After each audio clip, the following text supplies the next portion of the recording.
No national anthem, no starting lineups announced. We're just going straight in to the second game of tonight's doubleheader between the Edenton Steamers and Old Dominion hitters. The Steamers came away with game one by a final of 7-1 that saw the Steamers score in each the second, third, fourth, fifth, and sixth innings.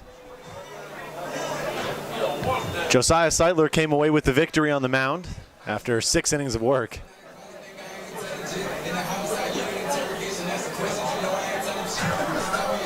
Seitler was originally supposed to be in this lineup tonight as the designated hitter in game two, but after experiencing a bit of hip discomfort, he's going to take the second game off. Jackson Hipp batting in his stead.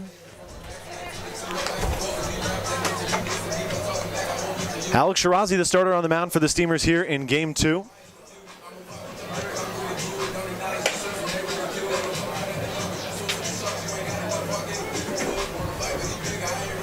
Shirazi, product out of Lenore-Ryan University. Comes into tonight with 2 starts already under his belt for the Edenton Steamers. A win-loss record of 0-1, but he's allowed just 5 earned runs in 8 total innings of work on 5 hits with 12 strikeouts and 4 walks. His last time out against Tidewater back on the 2nd. He worked for 4 total innings, allowed 5 earned runs on 5 hits, 5 strikeouts, accumulated with 3 walks. Leading off, Zach Morris in his second game of 2 here in tonight's doubleheader. Went 0 for 3 in game 1. Some dark clouds starting to form over the outfield as the sun is set here in Edenton. First pitch ball to Morris from Shirazi. Second pitch taken for strike 1. We'll take you around the infield. Shirazi, the starter on the mound out of Lenore-Ryan. Tyler McPeak out of Campbell, the catcher, number 21. Houston Wright, typically in left field, starting at first base tonight out of University of Tennessee Martin. Here in game 2 as Shirazi comes back with a breaking pitch for strike 2. Shane Easter back at second, as well as Kaufman, the Eastern Michigan teammates in the middle infield in both games tonight. Aaron Copeland starting at third after Tyler Myers got the start in game 1. Outfield left to right, Case Kermode, who came in as a catcher for this Steamer squad, getting the start out in left tonight out of the University of Mount Olive. Brody Rubenstein back out in center. Started in game 1 out there as well. Alan Alonso in right field after starting at first in game 1. 1-2 taken for a ball to Morris, so the count moves to even at 2 balls and 2 strikes. A reminder, game 2 will also just be 7 innings.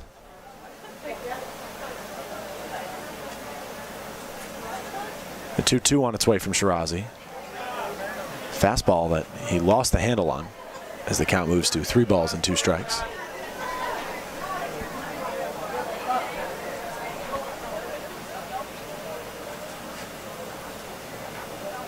Full count pitch on its way from Shirazi, opening up tonight's contest. Swing at the 3-2 and a single as it drops into shallow right center. Neither Rubenstein or Alonso able to make it over there in time. So Morris opens up the game with a hit for Old Dominion here in the top of the first.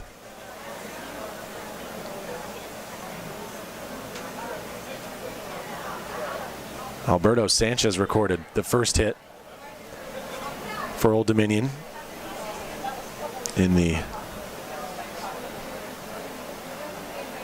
3rd inning, or 2nd inning.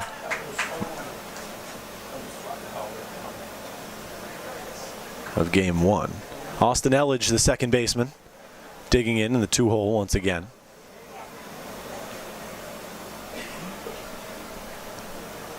Elledge 1 for 3 in game 1. Morris on the move from first to second. Ground ball from Elledge to the second baseman Easter. The throw over gets under right. Elledge moving up to second on the throwing error. Morris moving up to third. So 2 runners in scoring position for Old Dominion here in the top of the first. Following the throwing error from Shane Easter. Probably should have swallowed it up instead of trying to force a throw over from the dirt. There's a nice stop by Easter after the hard ground ball got past Shirazi on the mound. Did he have it beat out at first, or was it an error all the way? Error. Take your hit down. Take your hit down and get there. So they're going to record it as an error on Shane Easter. Hunter Cole digging in as the designated hitter. Played first base in game 1 and went 0 for 3 with 2 strikeouts.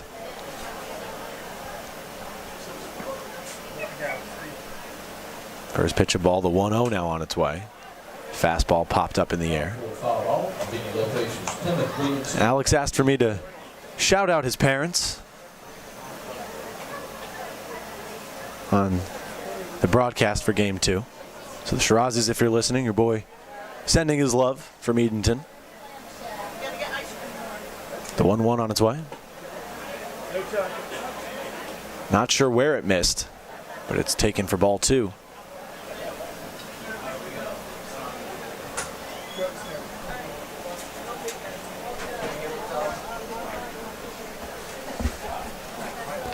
Two-one pitch from Shirazi to Cole. Taken high and tight at the hands. Count runs to 3-1.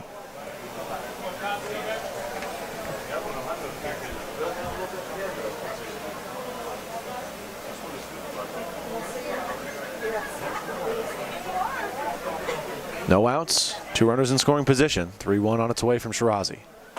Cole with the swing and miss. Big swing as he drops to his back knee. Full count now. Shirazi still looking for the first out against this Old Dominion offense here in the top of the first. The 3-2. Swung on a missed strike 3. Big strikeout for Alex Shirazi. Strikeout. I'll run that nickname past him. It's probably a no, but we'll run it by him.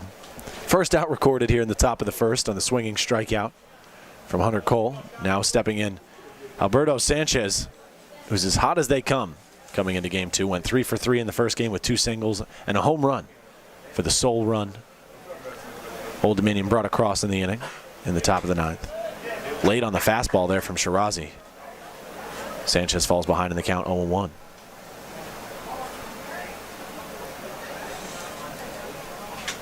Sanchez with 4 home runs already against the Steamers in 2020.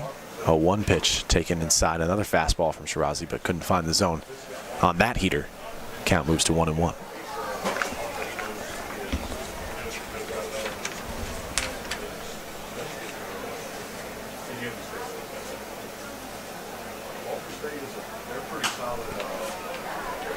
Sanchez skies it out. Sanchez now with 6 home runs on the season, 4 of which have come here against Edenton. One of them being a grand slam that he hit back in the top of the 9th. In the 11-run 9th inning, Old Dominion posted against Edenton on the 5th. Just barely fouls off a 1-2 breaking pitch. So he stays alive. This would be another big strikeout from Shirazi after both Morris and Elledge found their way on base.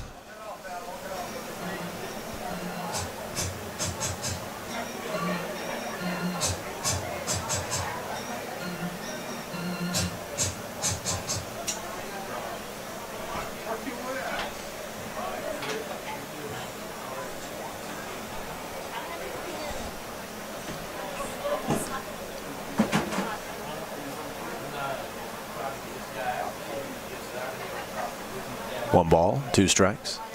The pitch. Big swing and a miss there from Sanchez. A loud out number 2 from Alex Shirazi.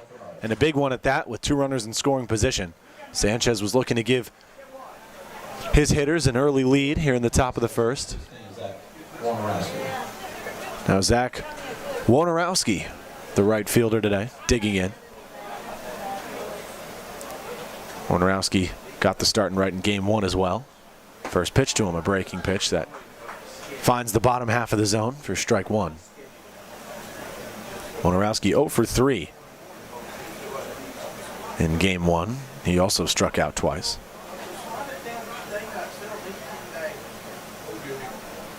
Second pitch, another off-speed pitch.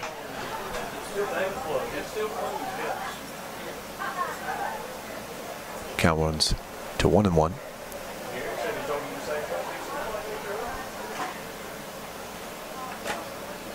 The 1-1 now from Alex Shirazi. Another breaking pitch, and it finds the zone. So the count now 1-2 against Zach Wojnarowski.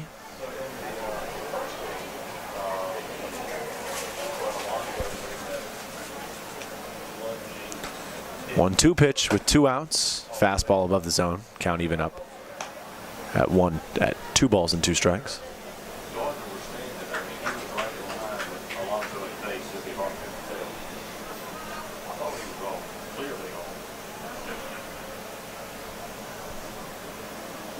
The 2-2 now with 2 outs.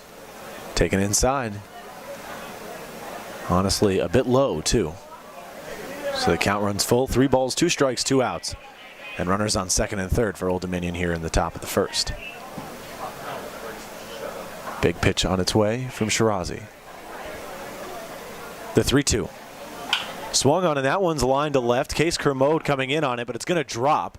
The run from third comes in to score. Alan Elledge holding up Austin Elledge, his son, at third. As Old Dominion strikes first here in the top of the first. 1 run comes across with 2 outs. On a single to left from Zach Wojnarowski, his first hit in 2 games. Catcher Tyler McPeak directing the defense.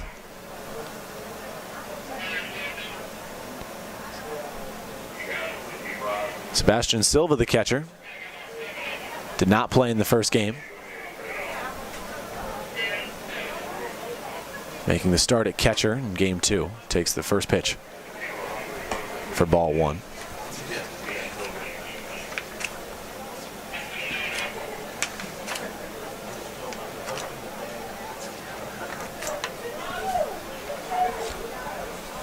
Runners in the corners. The 1-0 from Shirazi. Taken high and away again. So the count moves to 2-0. Silva with a .300 average coming into this game. 3 for 10 in TSL play. He's also brought 3 runs in to score.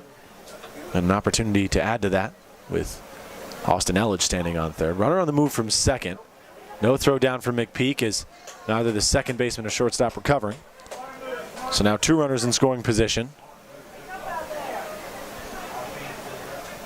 And a 2-1 count to Silva at the plate. Silva was 0 for 1 back on the 30th against Edenton in a pinch hit appearance. He struck out in that one opportunity. Shirazi with the 2-1. Breaking pitch. Silva wanted to go around on it.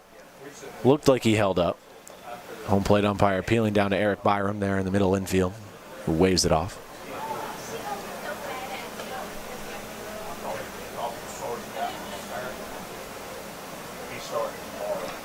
Three balls, 1 strike. Shirazi looking to avoid the walk. 3-1 swung on and fouled back, so the count full now.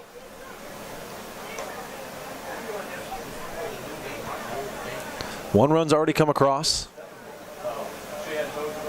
thanks to the RBI single from Zach Wojnarowski, with runners on second and third. Sebastian Silva looking to follow that up with an RBI base hit of his own. Full count pitch from Shirazi, just barely fouled off the end of the bat. Silva stays alive with a 3-2 count.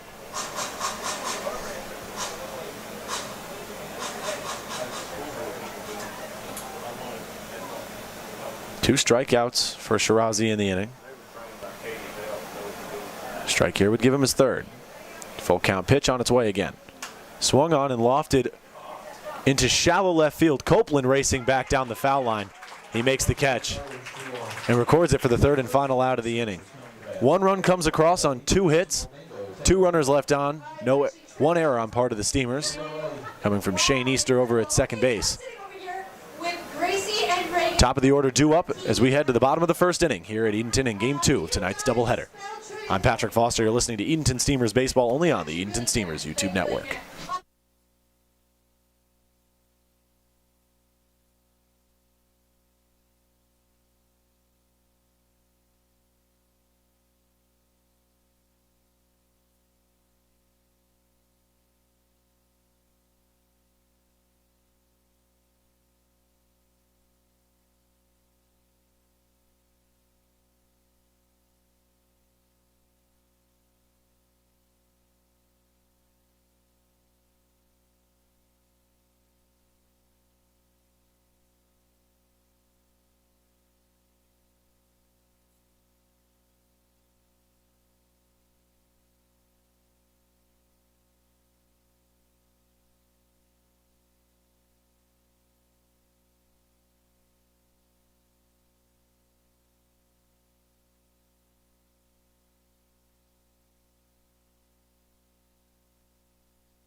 Vidant Health is your hometown healthcare provider. With 8 community hospitals across eastern North Carolina, Vidant is happy to serve you for any of your healthcare needs.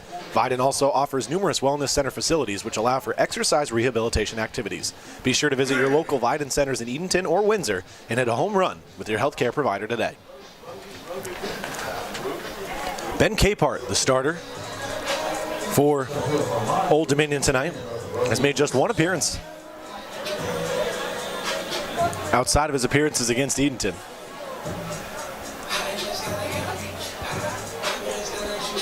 Capehart, the freshman out of Virginia Military Institute, studying psychology. Played his high school ball at Maury High School.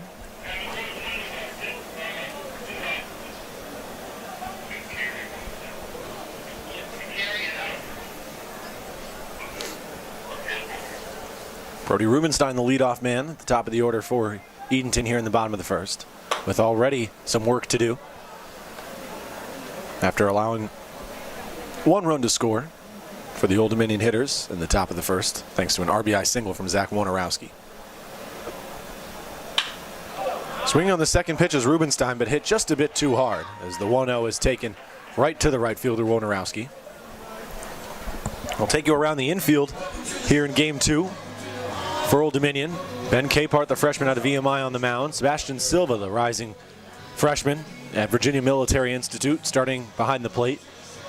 Alberto Sanchez, who was the designated hitter in Game 1 for Old Dominion, starting at first base. The freshman at Walters State Community College. Austin Elledge back at second. The redshirt junior headed to St. Andrews. Zach Morris, the freshman at VMI, over at short as Jared Kaufman digs in for his first at-bat and takes the first pitch for a called strike. He draws some moans from the crowd, as that one definitely looked to have dipped far below the zone.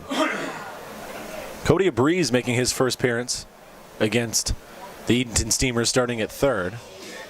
As an incoming freshman at Lewisburg College, dug out, back out and left after starting in the same place for Old Dominion back in Game 1. Zach Wojnarowski in right field. The freshman at Thomas Nelson Community College, and Finn Swafford in center, making his first appearance today.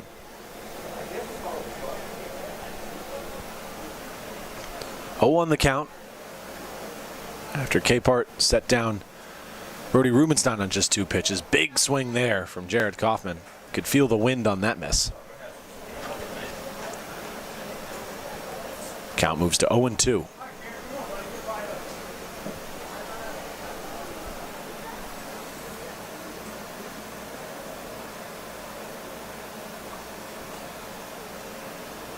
Oh, 2 on its way from Capehart. Swung on by Kaufman, and it's grounded hard down the third base line, but far foul. I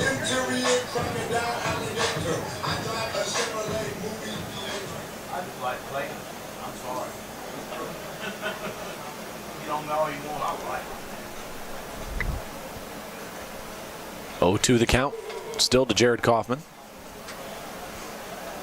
No one on, 1 out here in the bottom of the first for the Steamers. The 0-2. Taken inside at the knees, or just above the knees, as the count moves to 1-2. Ben Capehart on our stat caster on his game changer. Apparently, according to that, he's only thrown in 1 contest as Kaufman swings at the 1-2, lofts it into right field, but it's actually going to get past the right fielder, Wojnarowski. It looked like he had a read on it. Kaufman's going to pull up at second with a stand-up 1-out double. Nice rip into right. Wojnarowski just misread where that ball was going to fall. Looked like it was carrying enough for him to make a play on it. But it carries over his glove, rattles up against the wall, and Kaufman pulls in with the double. Kaufman was 1 for 4 in the first game tonight, now 1 for 1. And Houston Wright digs in, right 1 for 3 with a solo shot. Picked up his 9th home run of the year and his 21st RBI. Has a chance to bring another one in with just 1 out, and Jared Kaufman standing on second base.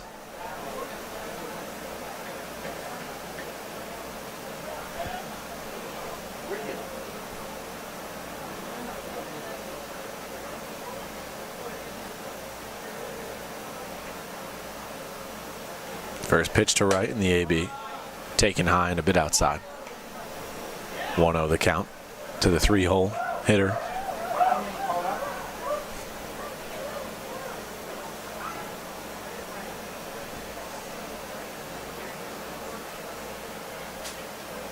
Kaufman on the move from second.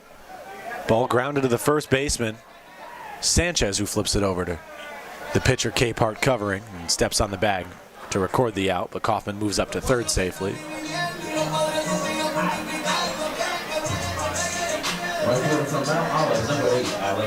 Alan Alonso digs in.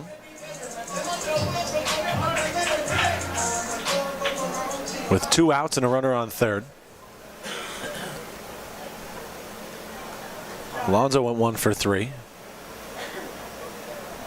in game 1 with an infield single.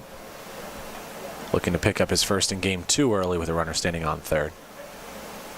Swinging at the first pitch and he fouls it off. So he rolled on top of that pitch.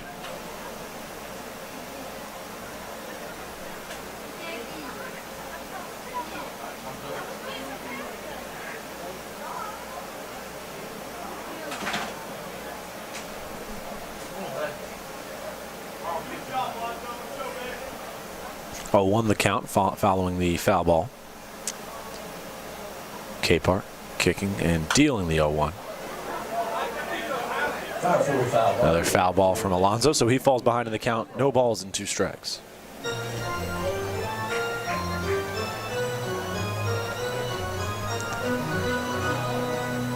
Kaufman stands on third. Steamers trail by 1. Following the 1-run top of the first from the hitter's offense.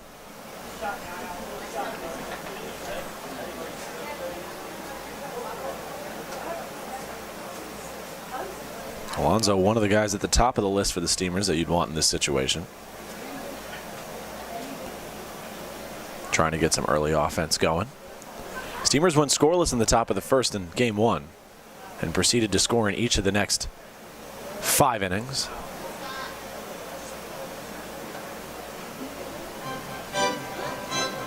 Alonso takes the 0-2 in the dirt, so the count moves to 1 ball and 2 strikes.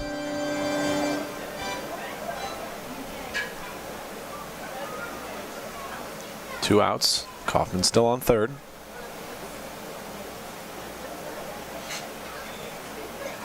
The 1-2.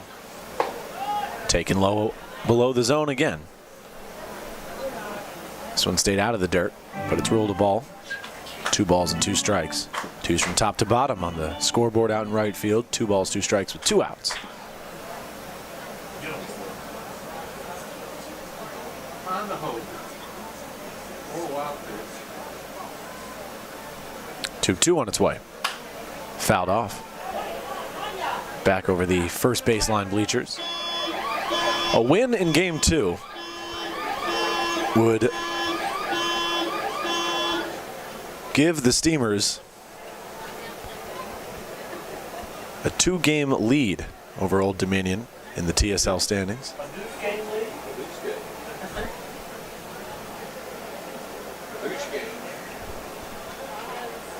2-2 once again. Nice take there from Alonso. They are going to appeal down to the first base umpire, who waves off the check swing. So the count runs full at 3-2.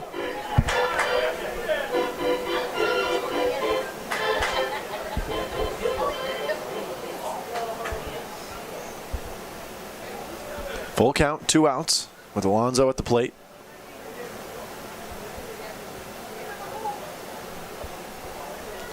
Pitch on the way.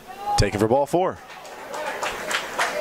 So runners will be on the corners as Alonso will take first base free of charge. And Jackson Hipp, operating as the designated hitter for Edenton in game 2 tonight.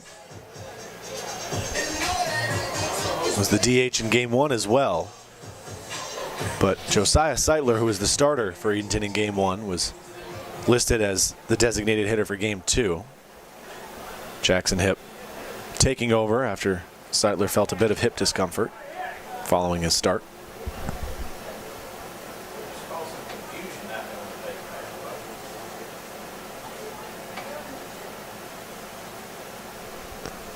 First pitch to hit, taken low for ball 1.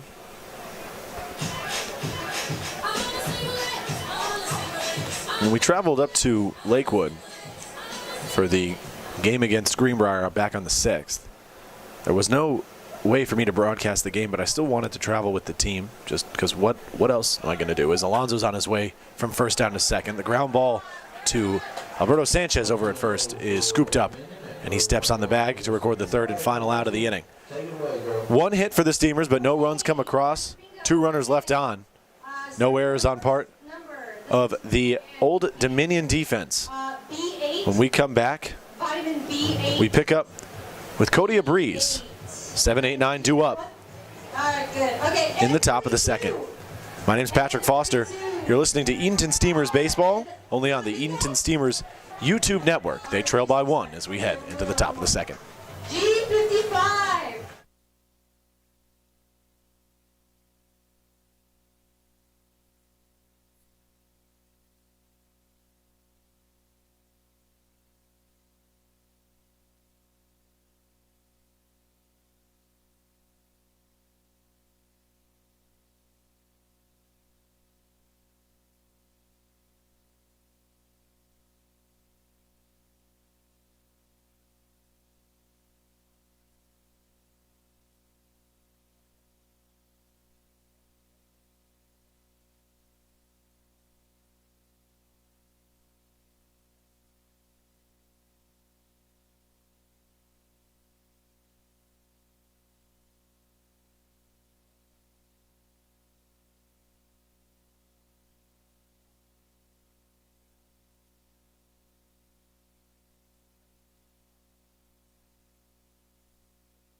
One nothing still the score here at historic Hicks Field as we get set for the top of the second. Alex Shirazi back on the mound for his second inning of work after allowing 1 run on 2 hits in the top of the first inning. Cody Breeze making his first plate appearance against the Steamers in 2020.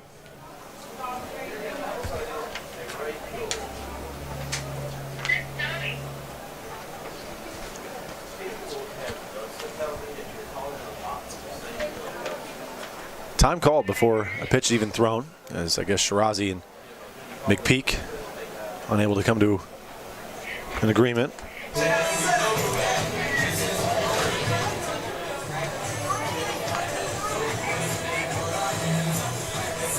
Breeze, the incoming freshman at Lewisburg College, played his high school ball at Menchville High School. Made his last appearance against Tidewater back on the 6th of this month. He went 3 for 4 in the contest with 2 singles and a double, along with 2 RBIs. Comes in with a solid average of 400 with 5 singles and a double. Yeah, exactly.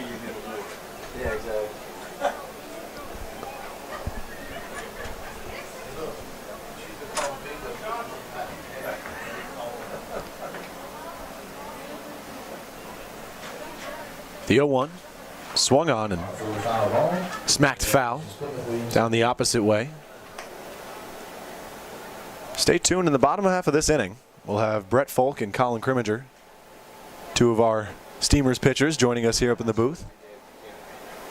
First time we're going to be having a 2-member interview as a Breeze goes down on strikes to start the top of the second.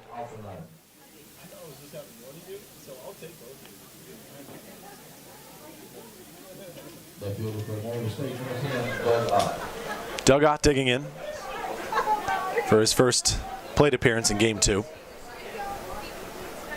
Ott went 0 for 3 with 2 strikeouts in Game 1. But looking to get things going for Old Dominion's offense here with 1 out in the top of the second. First pitch taken for ball 1. Shirazi with the 1-0. Breaking pitch. Found the heart of the zone. Slow moving breaking pitch there from Shirazi. Had Ott frozen in the left-handed hitter's box. Count evens up at 1 ball and 1 strike. The 1-1. Lifted high down the left field line. Case Kermode racing to foul territory to put it away by the home bullpen for the second out. I talked to Case before tonight's game, asked him if he'd ever really played left field. He said at Mount Olive he'd practiced out there just a few times, but never saw any game scenarios out in left. But he makes a solid play here in the top of the second to record the second out. Finn Swafford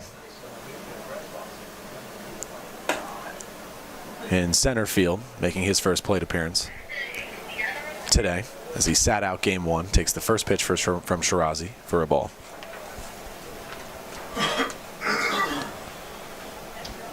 Second pitch from Shirazi, taken inside for a called strike one. Swafford went 1 for 2 against Tidewater back on the 6th in 4 plate appearances. He walked twice. Big swing and a miss there on the 1-1 fastball.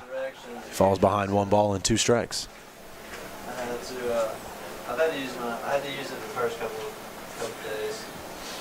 I had to get around, but 1-2 on its way from Shirazi. Taken low and away. Count evens up at 2 balls and 2 strikes. Once you learn the two. Twos from top to bottom on the scoreboard. 2 balls, 2 strikes, 2 outs. Shirazi looking to go 1-2-3 on the bump here in inning number 2. The 2-2. Swing and a miss, strike 3. 1-2-3 go the hitters here in the top of the second. No hits, no runs, no runners left on, no errors on part of the Steamers. When we come back, we pick it up with Shane Easter in the 6th hole. 6, 7, 8 due up for the Steamers offense in the bottom of the second. We also have Brett Folk and Colin Crimminger joining for a couple innings. We're going to have some fun up here. 1-0 still our score. I'm Patrick Foster. You're listening to Edenton Steamers Baseball only on the Edenton Steamers YouTube network.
Bottom of the second, about to be underway is Shane Easter, the leadoff man in the bottom of the frame for Edenton. They still trail 1-0 following the 1-run top of the first from Old Dominion.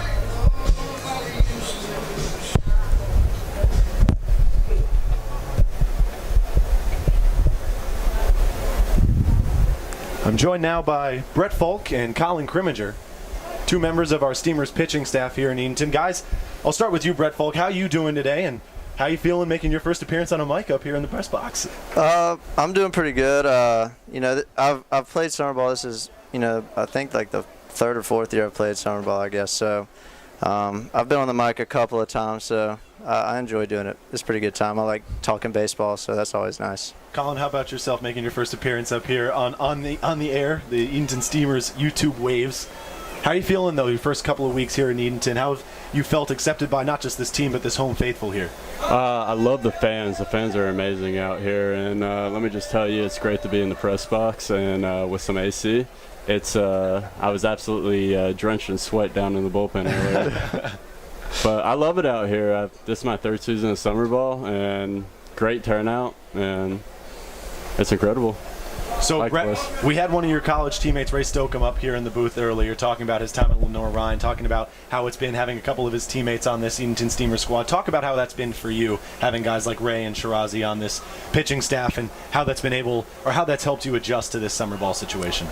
Well, really, I came here planning on being the only guy from LR, and then we needed a couple of arms, and, I kind of put in a good word for those two guys, and then they came, and, it's good having them here. It's good having, like, a familiar face, somebody I, always can count on down here in Edenton, and also they're two of our harder workers back at school. Like, they keep me accountable, which is always nice. I like to slack sometimes, so it's nice having somebody to keep me in check for sure. The 1-2 on its way to Easter has to turn his back to the off-speed pitch as it's taken for ball 2, count even at 2 balls and 2 strikes. Colin, for you join a team that's led by Marshall McDonald, one of your assistant coaches at Montreat. Talk about the influence that had on you coming here to Edenton and what your experience has been with or been like with Marshall over at Montreat. Marshall's my recruiting coach. I love him. I went to Montreat specifically because he was there. He's just a great coach, great guy. Our other coach, Michael Bonifay over there, the pitching coach, he's like best friends with Marshall, and I've had nothing but positive experiences from them. Like, they're two very knowledgeable coaches when it comes to baseball, and I love to play around them. Have you noticed any differences between the way Marshall approaches the game at Montreat versus now in a head coaching position here with Edenton? I think Marshall does a great job at head coach. I believe he has a really good feel for the game, when to lay down a bunt, when to call a certain pitch or anything like that. Like, he's a great coach. Easter with the ground ball up the middle. Scoop play made at first to record the out. Some moans and groans from the crowd. Didn't mean to cut you off there, Colin. No, you're fine. But go on. So you notice about any differences specifically between the way he approaches the guys here, or maybe looks at the game a little bit differently in the position? I would say compared to Montreat, it is a lot more lighter, like have fun, go out there, experience, compared to like bear down and like you're gonna be crucified for like every mistake you make out there. And I love that about Marshall. Like, he's just a really lighthearted guy, and it's great to be around. The umpire's taking some time to talk things over following the recorded out. But Brett, kind of the same question for you, but about a different guy. Connor Daly, the pitching coach here in Edenton. You got to play with him at LR. Now he's your coach here in Edenton. What's the transition been like from player-to-player relationship to now coach-to-player relationship? Was that kind of a seamless transition, or was that one that kind of took a little bit of humbling on your own part? That one's a tough one because I played with Connor for. Do they just call him safe, or? I think they've just ruled Easter safe at first. He didn't move off the bag, so. Okay. And Alan Elledge, the head coach for Old Dominion, now coming out and doesn't look like he's mincing many words. Yeah. The first base umpire. He'll head back to the dugout. But yeah, back to that. Yeah, I played with Connor I played with him for almost, I guess, 3 years at LR, and so, he was one of my good friends there, and then coming here and him coaching me, it's kind of like he know. I mean, the good thing about him being my coach is he knows me, he knows what I want to do, and he trusts me to do my own thing, and so it's not been that hard of a transition. Me and him always talk baseball. We're always talking about pitching, what we could do better, like how things work, just all that good stuff. And so, it's more just that. It's, just good having somebody there that's on the same page as me as much as anything. You've played under Marshall McDonald as well in the past. Talk about what the differences, if any, have been in this season, and maybe what the influence was or what he kind of showed you in the past that really led you to coming to him, play under him here in Edenton. So I played with Marshall after my freshman year, my junior year, my senior year, and now this year actually. So I've played for him for for several summers, and I love Marshall. Like, I mean, I've never really had a coach quite like him. He's just, every other coach, you lose a game and, they're going to talk to you for 30 minutes. Marshall, he goes out there, hey guys, at least you tried. Like, I saw, you battled to the end. That's all I can ask. Like, we'll go out there tomorrow. Like, we'll go get some work in. And, I like that. I like that as a coach, you know. And it's summer ball at the same time, so it's obviously different than school ball. But no, I think Marshall knows what he's doing. I hope he gets an opportunity to get a head coaching job somewhere outside of summer ball, and because anybody that's ever played for him absolutely loves him. I think, you know, he could be a good recruiter. So I hope he gets that opportunity. And I've always loved playing for him, and I'll definitely tell all the freshmen, you know, if you're looking for a place to play, I know a guy for sure. So. Shane Easter moves up to second on the stolen base. A poor throwdown from Sebastian Silva allows Easter to slide in with plenty of time. Still no outs in the inning for Edenton. Case Kermode at the plate. Behind in the count, 1 ball and actually an even count, 2 balls and 2 strikes. Kermode getting the start in left field tonight. Capehart steps off, checking Easter back to second. So let's talk about how you guys have kind of settled in here in Edenton, both on the bump. Colin, your last start out against, it was Greenbrier back on the 3rd fireworks night here. You went for 11 innings. How'd you feel in that start? You looked pretty good. You looked totally strong to all of us out here. Oh, I begged to pitch that night. I absolutely begged to pitch that night. Like, No, turns on that one and fouls it down the third base line.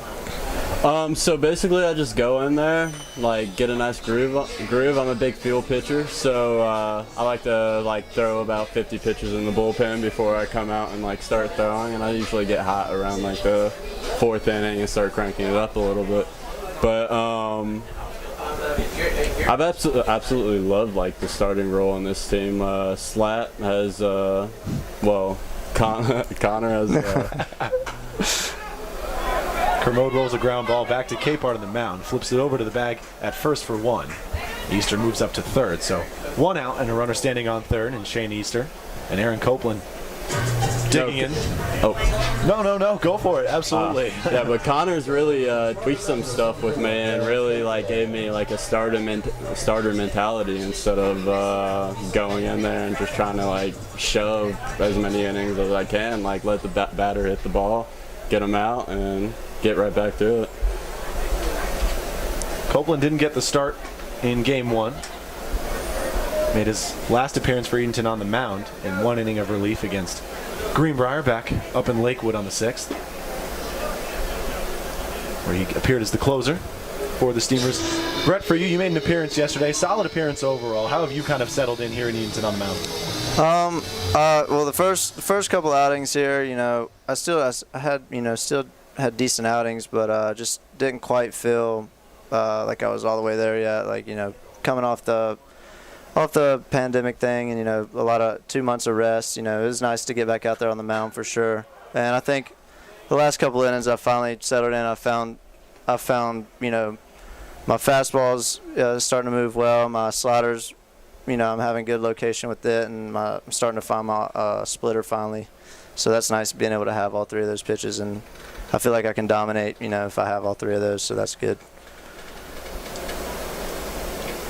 1-1 pitch on the way to Copeland. Reaches at a breaking pitch in the opposite batter's box as he falls behind 1-2. So you kind of hinted at it, the whole break due to the COVID-19 pandemic. I got to talk to Ray about how he dealt with it. How did each of you, Colin, we'll start with you, how did you guys deal with that time off and stay ready for whenever the time that you thought would come eventually, now being here in Edenton?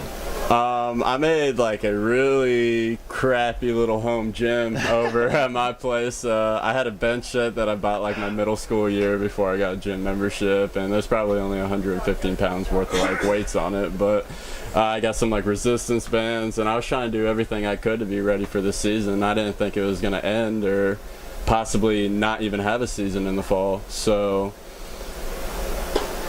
swing and a miss at the 2-2.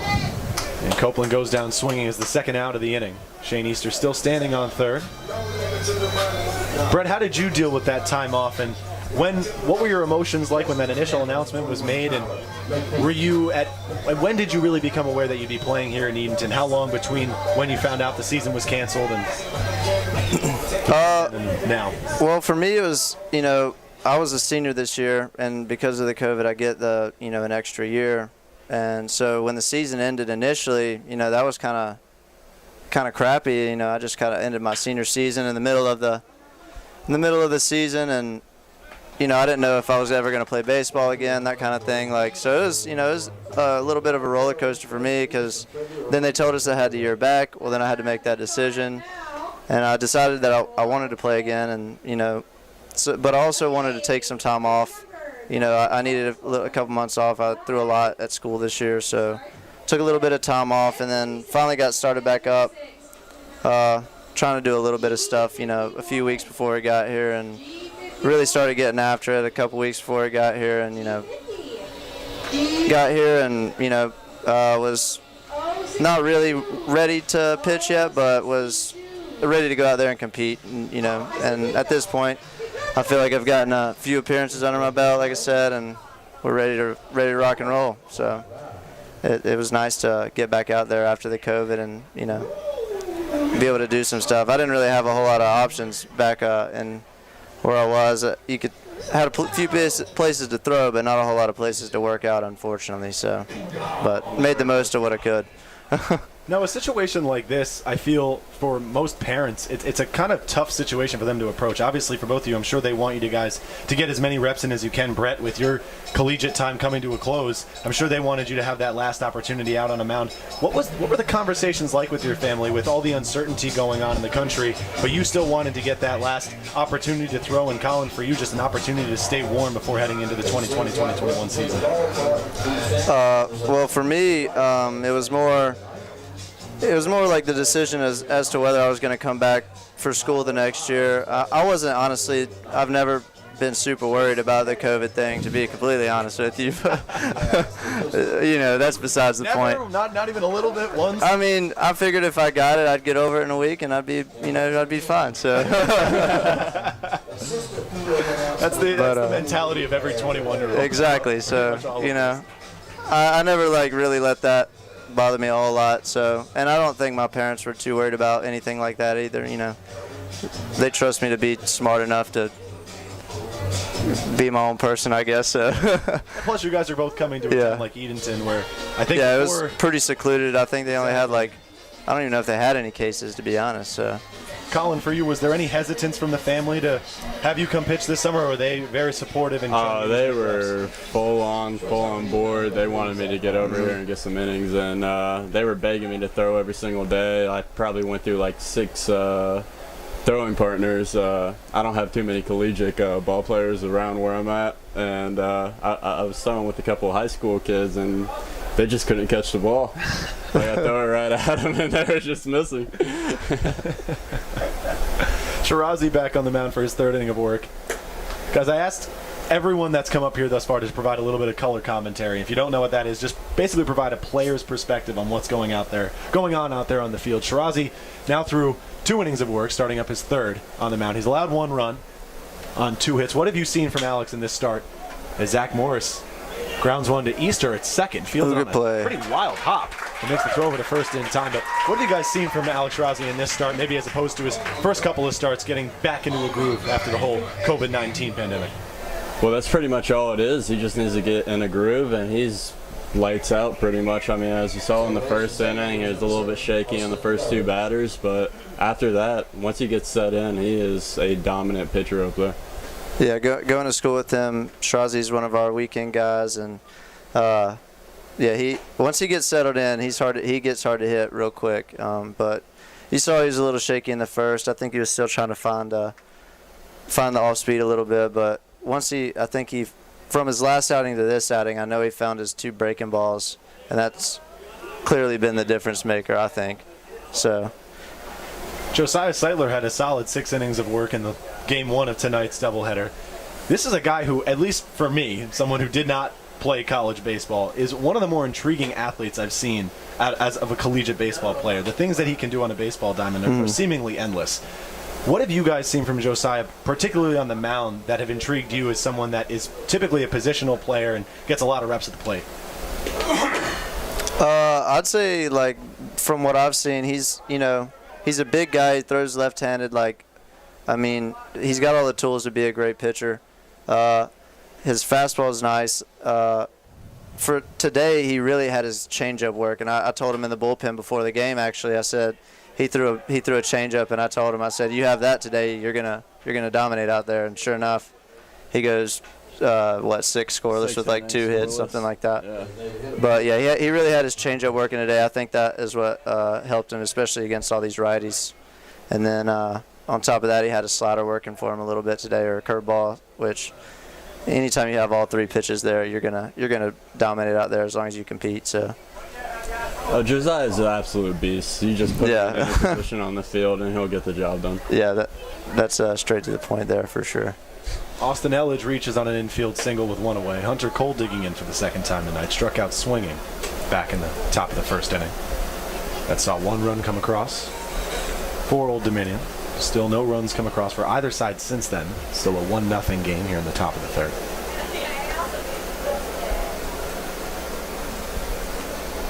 Shirazi behind in the count. 1-0. Pitch on its way. Jump from the runner over there at first base, but he'll head back to first now. Guys, what I've also done, I did this with Ray. This is the first time we did it. Didn't get a chance to do this with Shane, but I've done a bit of a rapid fire.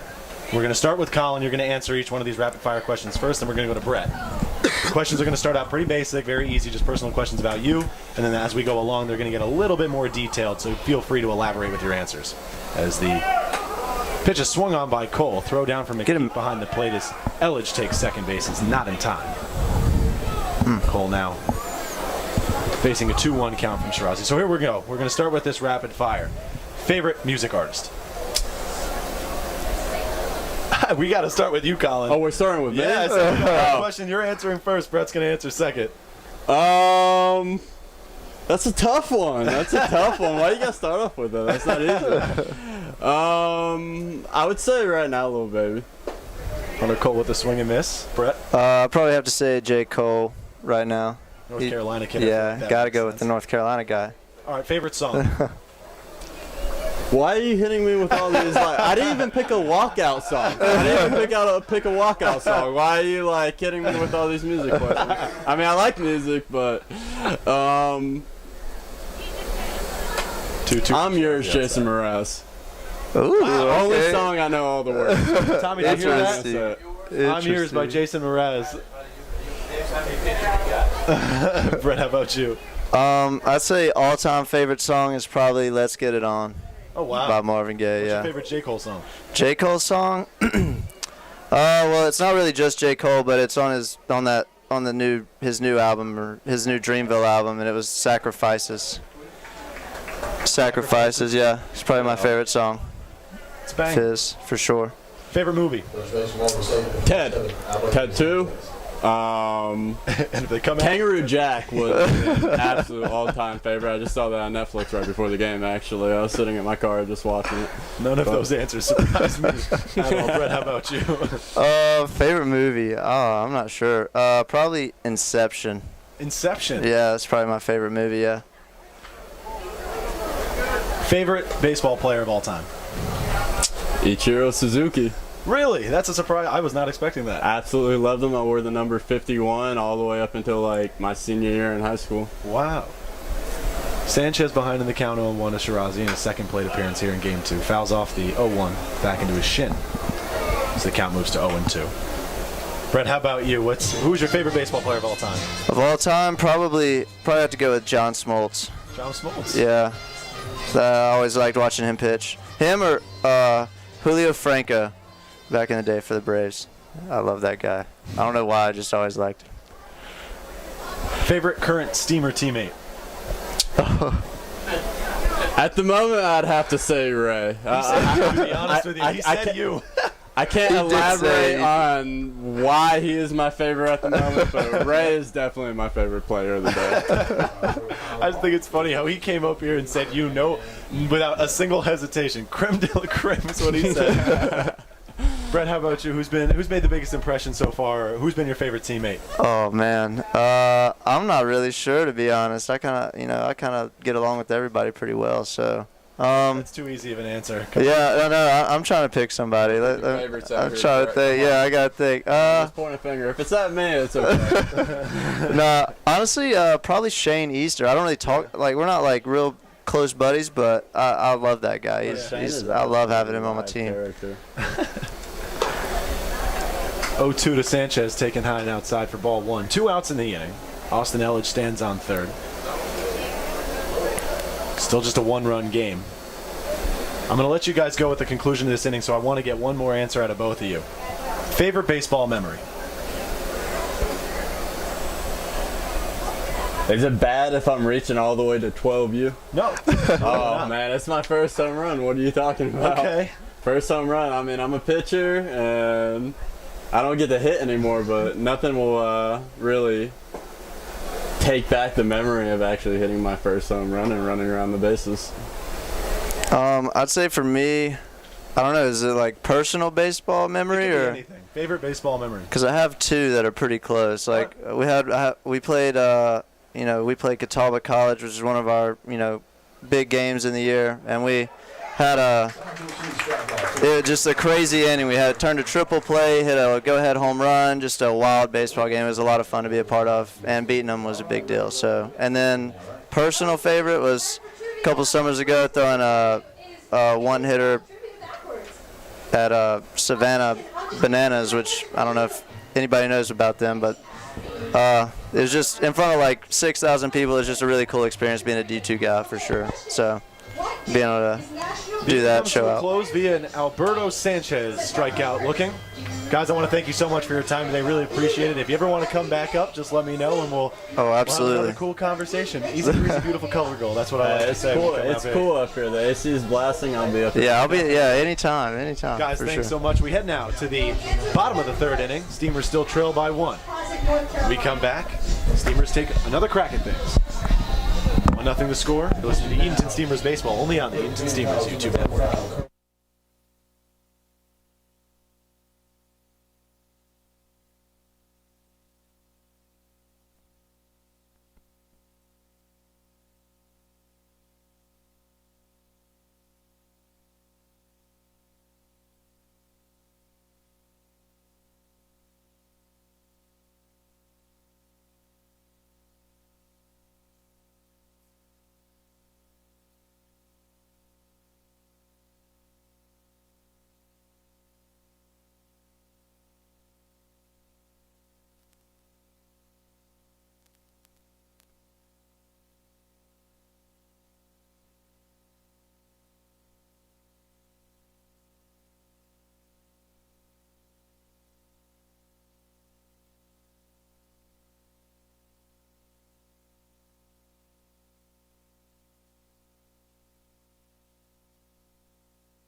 Brody Rubenstein, the leadoff man for the Edenton Steamers here in the bottom of the third inning.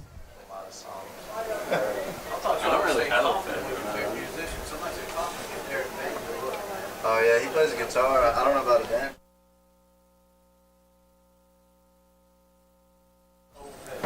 Cole Taylor out of the bullpen on the mound for Old Dominion here in the bottom of the third inning. Has Rubenstein behind in the count 0-1. Rubenstein lined out to right in his first plate appearance tonight. Looking to pick up his first hit in the contest. Swings and fouls off the 0-1, so the count moves to 0-2.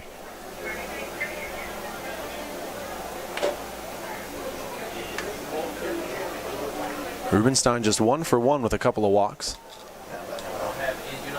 in game 1 tonight. 0-2 pitch on its way from Taylor. Swing and a miss, strike 3. Rubenstein reached out of the zone for that one. We'll see it. So 1 out for the Steamers here in the bottom of the third. Jared Kaufman digging in. Doubled in his first plate appearance here in game 2.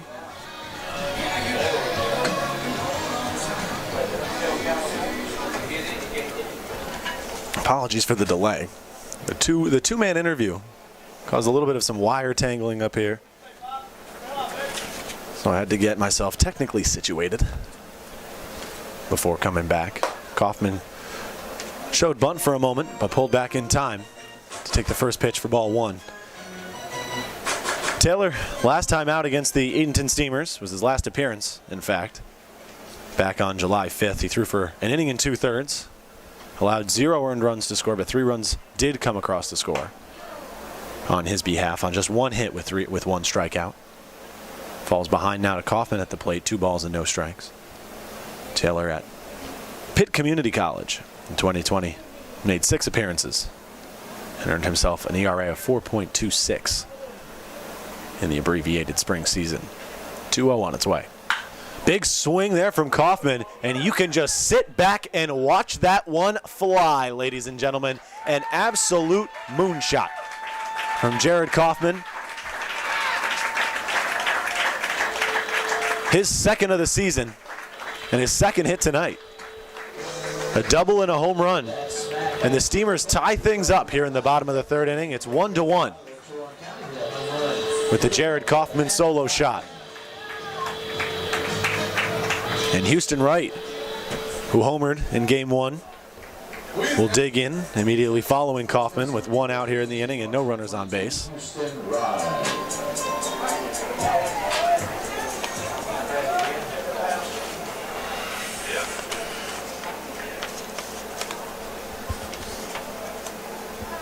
First pitch to Wright. Off-speed pitch taken outside. Also too high out of the zone. Kaufman brought in his 7th RBI of the season with the solo home run. 0-1 to Wright. Ripped to second base. Elledge making a one-handed stop. Throws over to first for the second out. So Wright 0 for 2 to start game 2. And now Alan Alonso in the cleanup spot. Digging in for the second time. Drew a walk in his first plate appearance. So no official at-bat yet in game 2.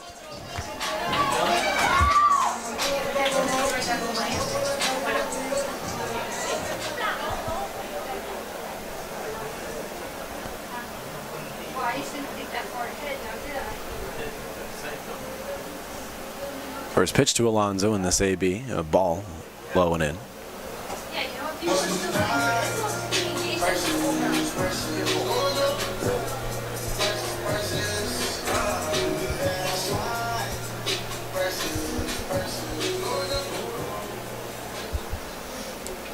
One 0 the count to Alonso, 2 outs, no runners on. 1-0 pitch, taken high above the zone. Fastball that time from Taylor. 2-0 the count. 1 run already come across thanks to a solo shot from Jared Kaufman. 2-0 on the way. Swing and a hard ground ball. Takes a hop to the third baseman of Breeze, who fields it with one hand and makes the throw over in time to first for the final out of the inning. 1 hit for the Steamers in the inning. It was a solo shot from Jared Kaufman to tie matters up here in the bottom of the 3rd inning. 1 run apiece. No errors on part of the Old Dominion hitters' defense. We head to the top of the 4th inning, tied up at 1. Wojnarowski set to lead off. 5, 6, and 7 due up for the hitters' offense when we return in the top of the 4th. I'm Patrick Foster, listening to Edenton Steamers Baseball only on the Edenton Steamers YouTube network.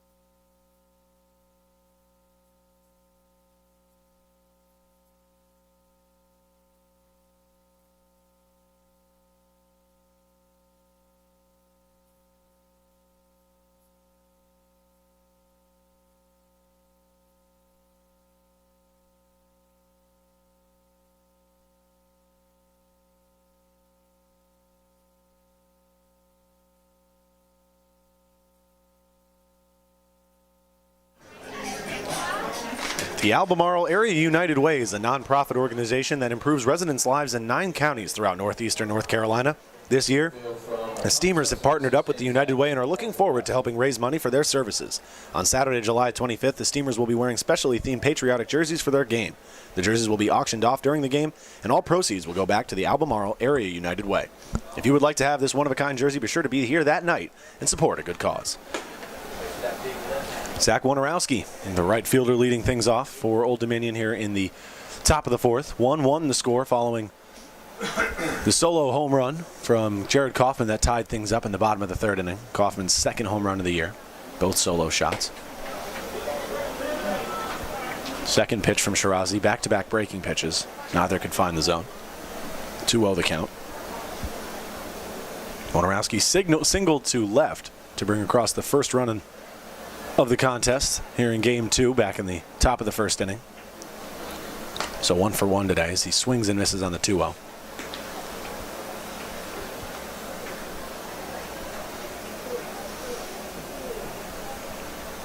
The 2-1 from Shirazi. Swung on, fouled off. Wojnarowski behind it as he lost it down the opposite way towards the concession stands.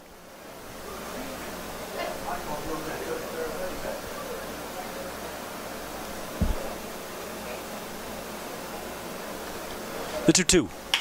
Swung on and lofted in the air to short left field. Jared Kaufman, the shortstop, tracking it down in the grass for the first out of the inning. And now Sebastian Silva, the catcher, digging in after flying out to third as the third out in the bottom of the first inning, or top of the first inning for that matter.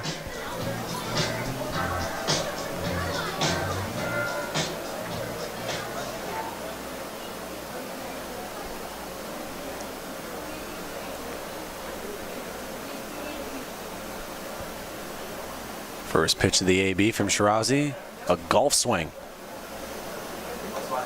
from Silva. Looking like he was trying to put that one on the green on a par 4.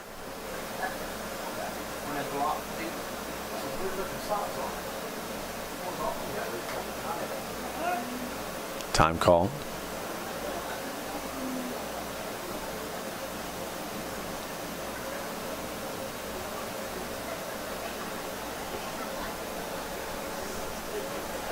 Shirazi with the 0-1. Slap back to him at the mound, takes a high hop in front of the plate. Shirazi makes the grab and throws it on over to first for the second out of the inning. Now Cody Abreze, the third baseman, who's 0 for 1 today with a strikeout swinging, digs in.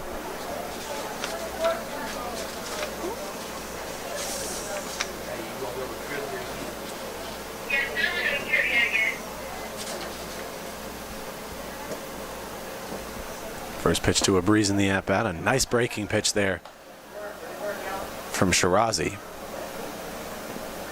Abreze, I think he thought about ducking under that pitch, which would have looked pretty silly considering where it ended up in the left-handed hitter's box. Swinging at the 0-1, he flares it out to shallow center, and it's going to drop in no man's land. For the first hit of the inning for Old Dominion. Kind of a lucky hit for Cody Abreze as it just barely fell out of reach of Alonso in right, Rubenstein in center, and Easter at second. But still 2 outs in the inning. No double play necessary with the force out at second. Doug Ott, the left fielder, standing in. Flew out to left in his first plate appearance.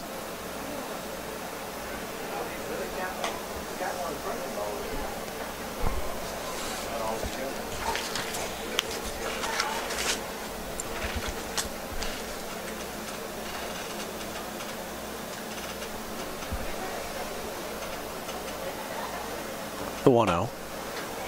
Taking high for ball 2.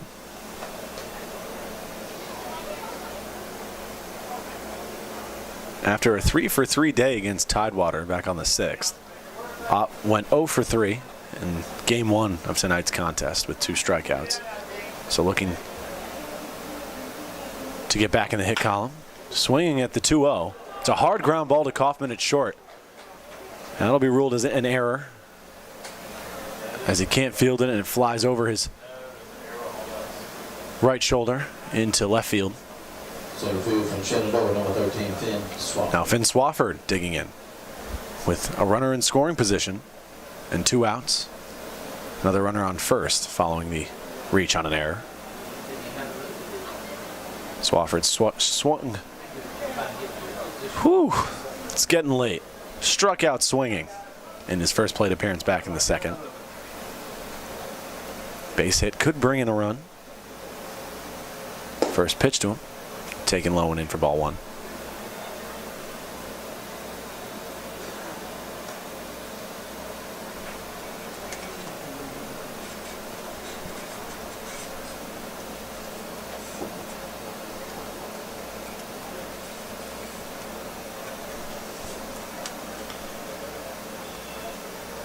The 1-0. Swung on and fouled off. Out of play. Down the left field line.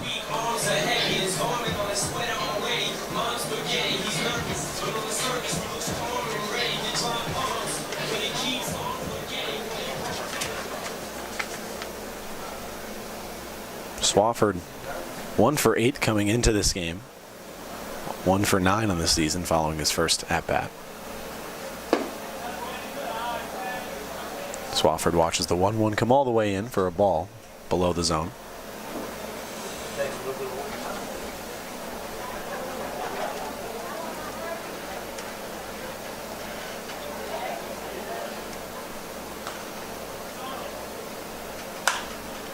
Swafford skies one out to left center. Kermode takes a couple of steps in, fields the fly ball for the third and final out of the inning. 1 hit for Old Dominion in the inning. 2 runners left on. No runs come across on 1 error from the Steamers defense.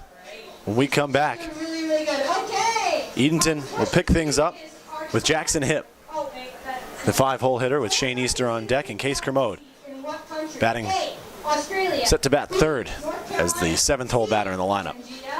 1-1 still our score here at Historic Hicks Field.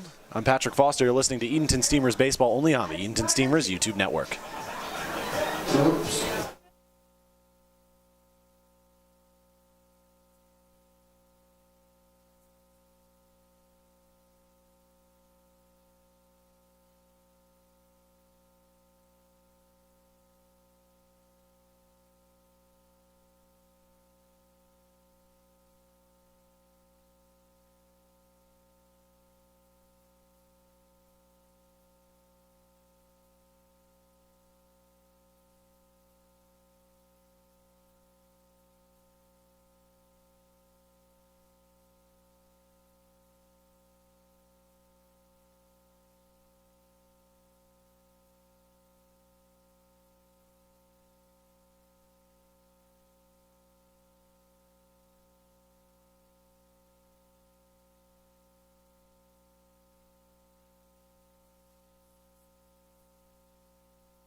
Jackson Hipp digging in.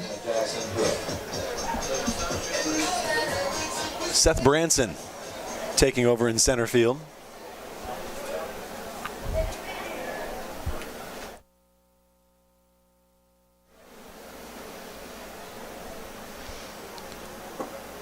Jackson Hipp, the leadoff hitter.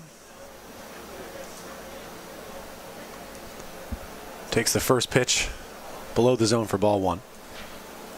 Hipp picked up his first hit as the Steamer in his first at-bat of game 1.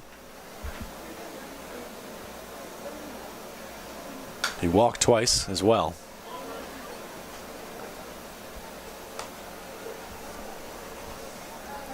Still yet to come up with an RBI as a Steamer.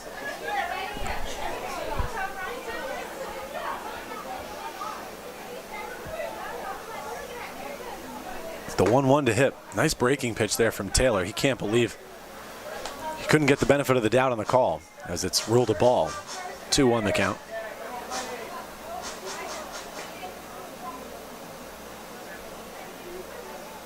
Two balls, 1 strike. Pitch on the way from Taylor to Hipp. Swung and lined right back to the mound. Taylor had it in his glove for just a moment, dropped it, and then throws it over to first for the first out of the inning.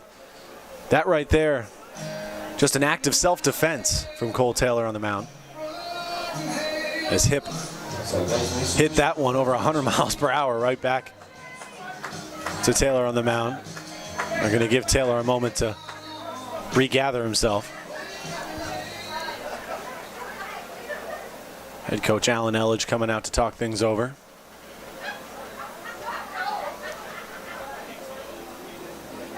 Home plate umpire joining in the discussion.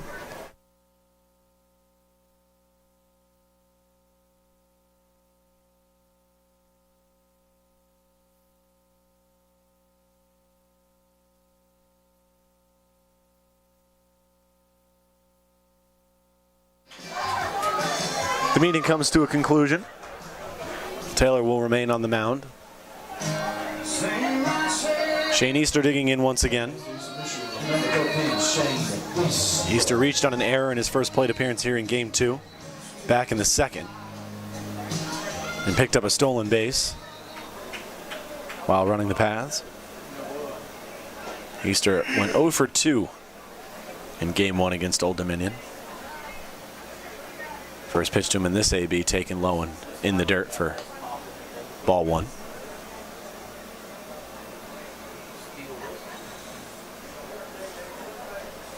Tie ball game, still 1 run aside. Steamers trail in the hit category though, 4-2. Easter takes a call to strike 1 on the 1-0, so the count even at 1 ball and 1 strike. And you heard Brett Falk talk about how his favorite Steamer is probably Shane Easter. And that, as we get more and more guys up here, I assume will not be an uncommon answer. He's genuinely one of the most outgoing and best clubhouse personalities you're ever going to find. And you really can't say enough about his personality. 2-1 on the way from Taylor.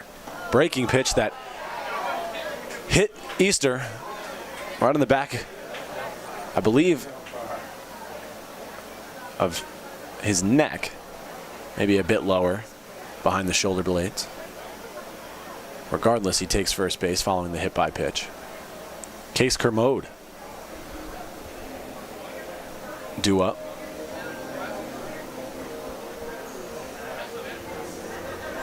So 1 out and Easter stands on first. With no hits yet for Edenton in the bottom half of the 4th.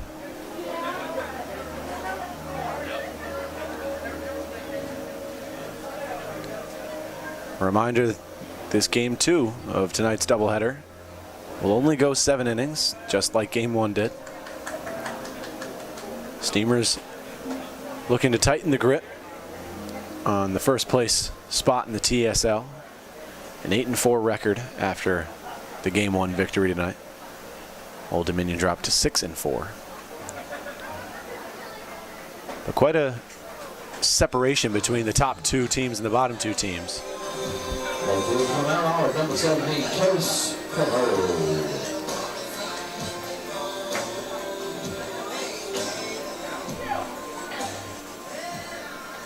Neither Tidewater or Greenbrier play tonight.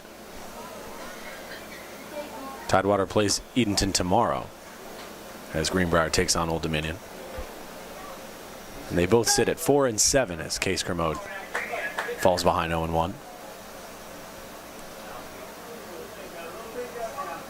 So the bottom 2 teams 4-7. Top 2 teams 6-4 and 8-4.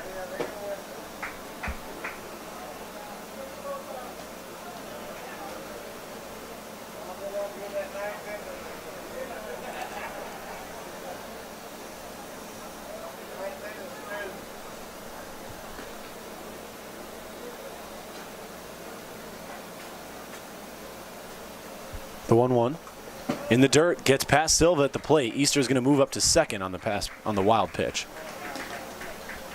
It's your boy Deshaun Jackson. You know how I do. With this here, this ain't about me. Last year.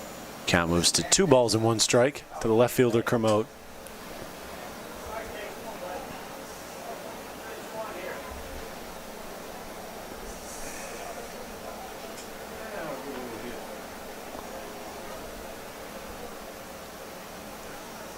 2-1 on its way.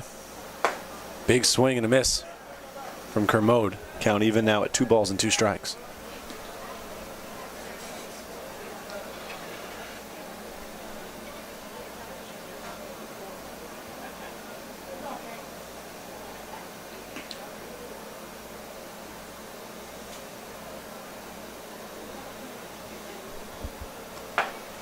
Swing and a miss on the 2-2, so Kermode goes down swinging. 0 for 2 now in game 2. And that brings up Aaron Copeland.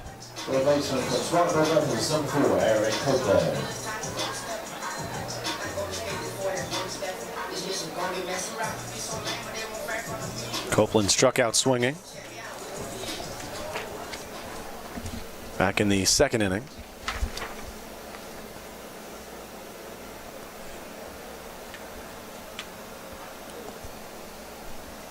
First pitch to Copeland. Slider way outside. Nice stop by Silva to keep Easter put over at second base. Copeland, last time these two teams met up, went 1 for 4 with his first and only home run thus far through 2020. Looking for his first hit tonight. 1-0 on its way. Healthy hack there, but he comes up empty. Count moves to 1-1.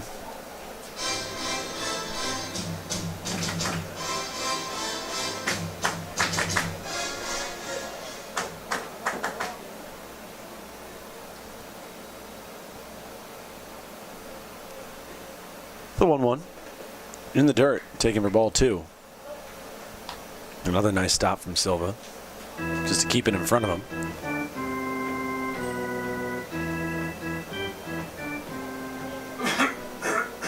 So Copeland ahead in the count. 2 balls and 1 strike with 2 away and a runner standing on second. The 2-1. Swung on and skied in the air down the left field line, but far out of play. Must have wound up on the street, as I couldn't see that one fall.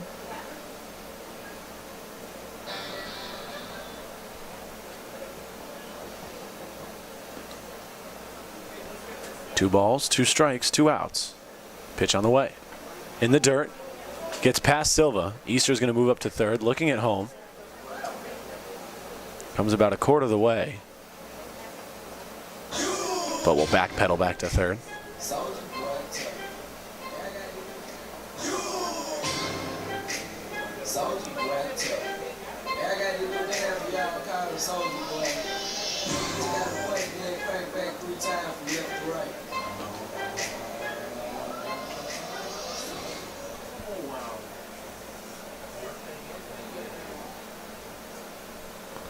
Full count pitch on the way. And it almost hits Copeland in the head. He ducks out of the way just in time. Now Tyler McPeak digging in with an RBI opportunity. McPeak desperately in need of a hit just to get himself and his confidence back to where he's used to being. Alan Elledge coming to talk things over with Cole Taylor and Sebastian Silva on the mound.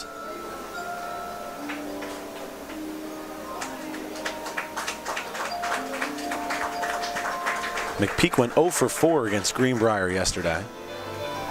Cole Taylor's night is done.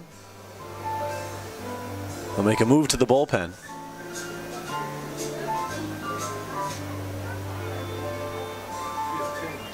It's a beautiful day in this neighborhood, a beautiful day for a neighbor. Would you be mine? Would you be mine? It's a neighborly day in this beauty wood, a neighborly day for a cutie. Would you be mine? Could you be mine? I have always Philip Forbes out of the bullpen. I've always wanted to live Forbes started against Edenton back on the 5th. He threw for 2 innings, allowed 3 earned runs to score on 2 hits with 1 strikeout. Overall this season he's thrown in 4 games, making 3 starts, collecting 8 2/3 innings of work. Please won't you 7 runs coming across the score, all of them earned under his watch on 6 hits, 4 walks, and 10 Ks. The redshirt freshman at JMU didn't appear in 2020. Attended Menchville High School in Newport News, Virginia. And is coming in with only 1 out needed to get out of the bottom of the 4th. But 2 base runners on the corners for Edenton, with Copeland standing on first following the walk, and Shane Easter standing on third. Easter reached on a hit by pitch, so no hits for the Steamers here in the bottom of the 4th.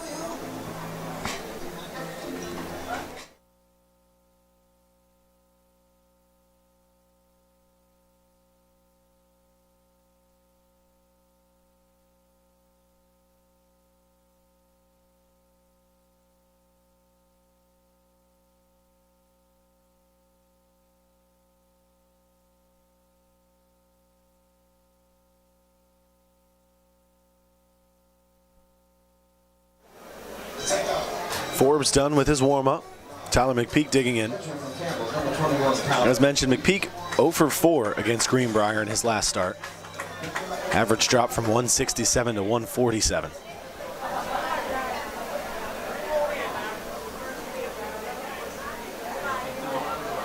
He's been held hitless in 5 contests this year and has not had 1 multi-hit game. Swinging at the first pitch is McPeak, and he fouls it off, out of play. Up and over the Old Dominion dugout.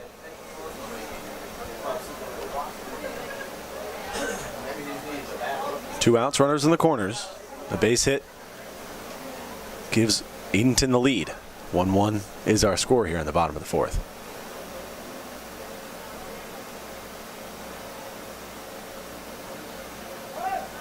Time called to the plate.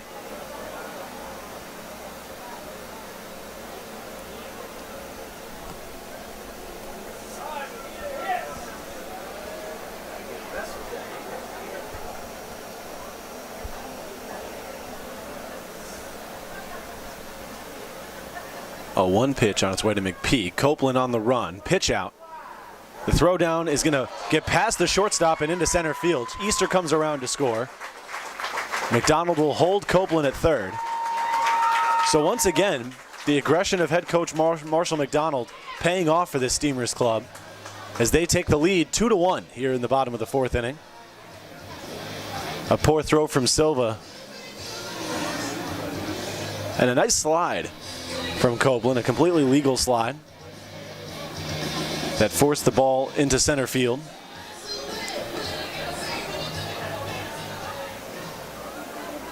But as a catcher, you want to make sure that throw down either comes on 1 hop or really hits your guy at second right in the chest. That throw didn't take a hop and wound up right at the foot of the bag, in the perfect position for Copeland to just force it out with a cleat.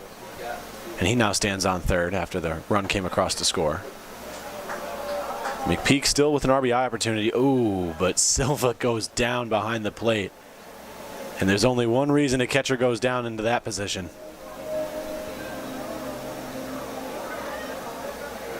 Not much he can say there. Just hope he's okay, because that sure does not feel good by any means. Edenton Steamers trainer coming to take a look.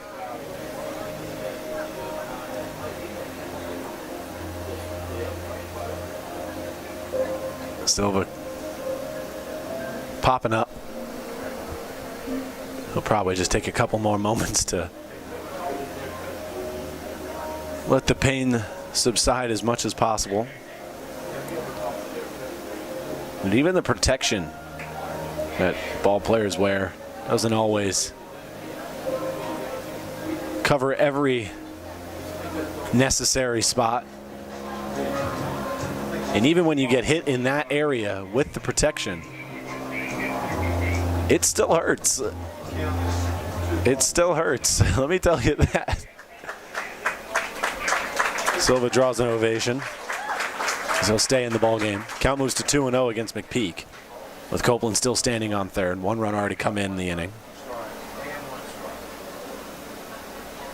the 2-0.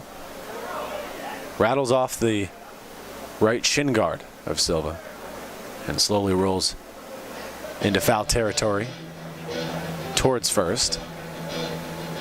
Doesn't roll far enough for Copeland to make a move, so he stays at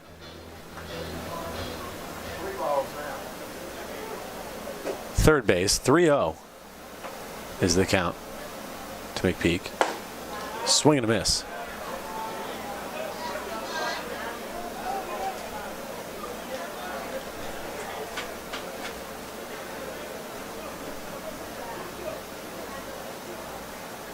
Full count pitch on the way as McPeak was ahead 3-1 before that swing and miss. 3-2, 2 outs, the pitch. Fouled off. So the count sits at full.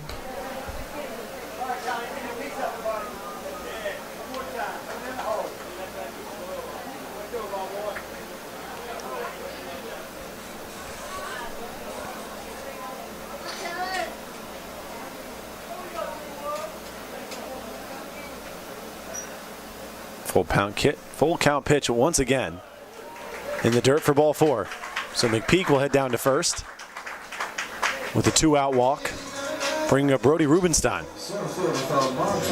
who had 3 RBIs in game 1. That contest bringing Rubenstein's total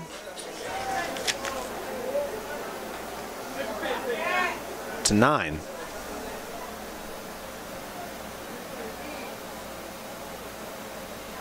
Another RBI opportunity here. Ball gets past Silva at the plate. Copeland started his way down the third base line, but noticed the ball hit too hard off the backstop and into Silva's glove. So he'll stay at third. McPeak, meanwhile, moves up to second on the pass ball.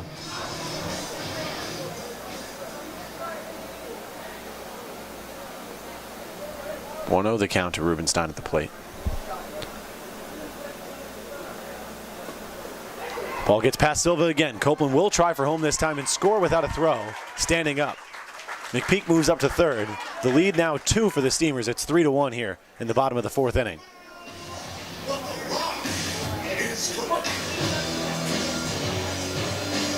Rubenstein still looking for his first hit here in game 2. He's 0 for 2 with a strikeout swinging that came back in the 3rd and a line out to right field.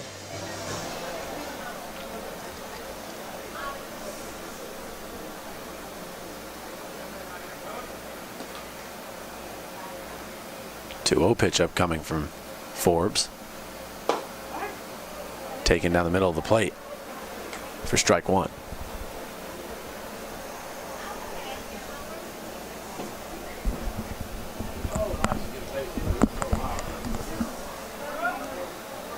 Two balls, 1 strike. The pitch. Taken low and inside.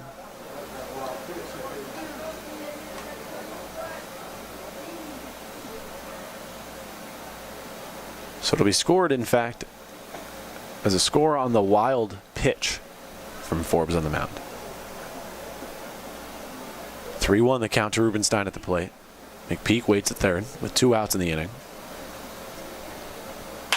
Swinging at the 3-1 is Rubenstein. Reaches shortstop. Rubenstein hustling down the first base line, but the throw from Morris in time for the 3rd and final out. Steamers do bring 2 runs across. Neither come by way of a hit. No hits for the Steamers in the inning. 1 runner left on third. 1 error on part of the Old Dominion hitters. When we come back, we pick up at the top of the order. Zach Morris set to lead off for Old Dominion. They trail by 2. It's 3-1 here at Historic Hicks Field. My name's Patrick Foster. You're listening to Edenton Steamers Baseball only on the Edenton Steamers YouTube network. Is correct.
Zach Morris, the leadoff man in the lineup,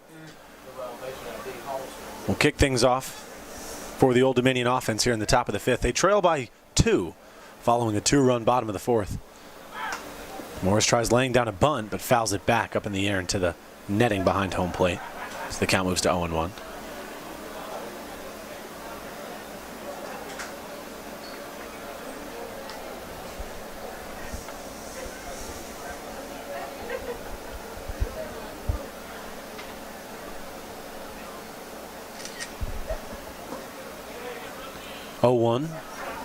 Taken low for ball 1.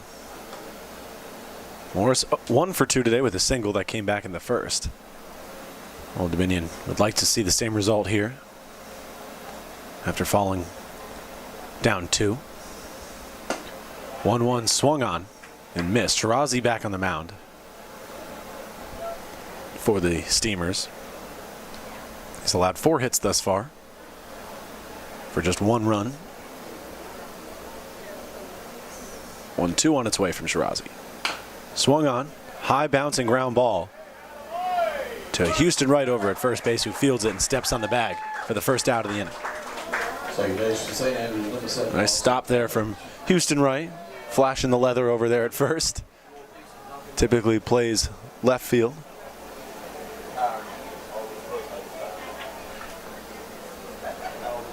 We had Houston Wright's father up here yesterday, Terry Wright. And the one thing I have to say is, for a former big leaguer whose son definitely has the potential to get drafted at some point in a typical MLB draft, and a former big leaguer himself, you typically expect parents like that to maybe be overbearing or put pressure on their kid, but that was not the impression I was given at all, as Austin Elledge earns his 2nd official hit tonight as he's 2 for 3 with a ground ball into right field. Terry, in fact, kept stressing how important it is for Houston to just be the ball player that he is and not try to force anything and just relax and try to have fun with the game of baseball, which it's clear Houston does. Elledge takes the lead off first. The pitch to Hunter Cole, the designated hitter. Cole 0 for 2 today, at least in game 2. Through 2 games, Cole is 0 for 5.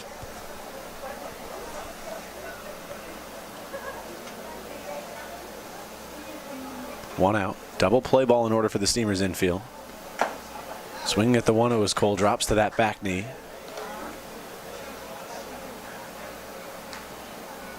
Foul ball finds the mitt of Tyler McPeak. Count moves to 1 ball and 1 strike.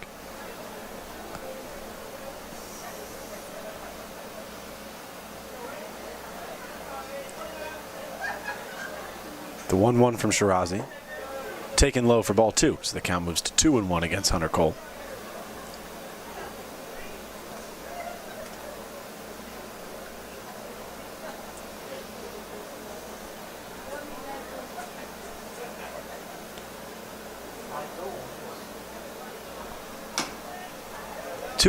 Slowly rolled down the third base line, and it's fair.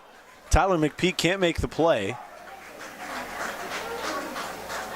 Not sure he would have been able to even make the throw down to first in time.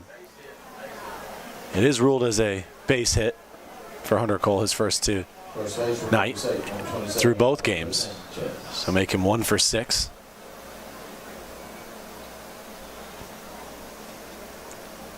Cole, a dynamic athlete. In high school, a second-team all-region volleyball player at Granby High School. Finished with 120 blocks and 107 kills.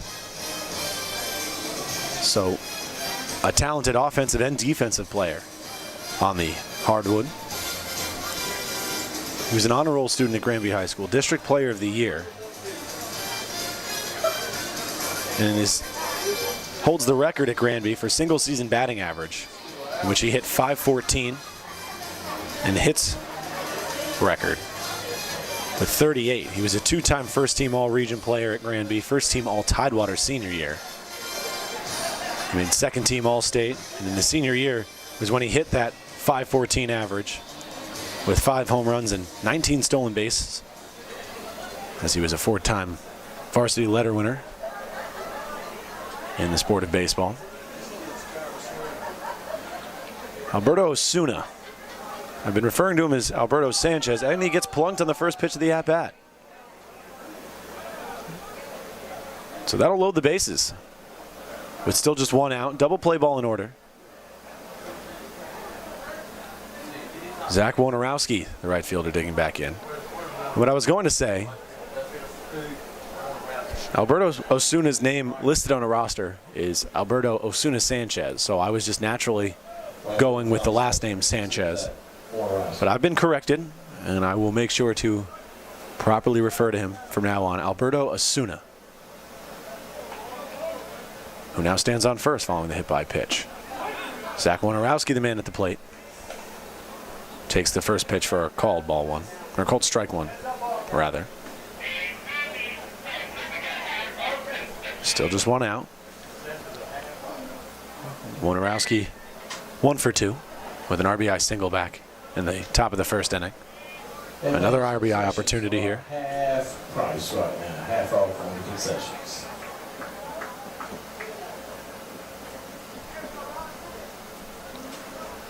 Second pitch is taken in the dirt.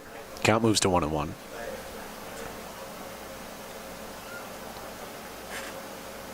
Breaking pitch, tailor-made for 2. Grounded to shortstop Kaufman. The throw over to second in time. The throw over to first is not in time. So 1 run does come in to score. Osuna thrown out on his way to second from first base. Catcher would be an item with 30, Sebastian Silva. And now Sebastian Silva digging back in.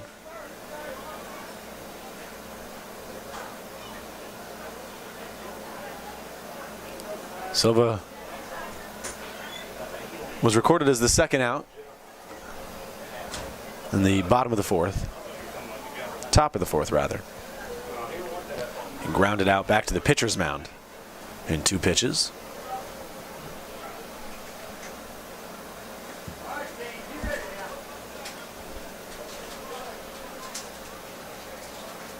Runners in the corners.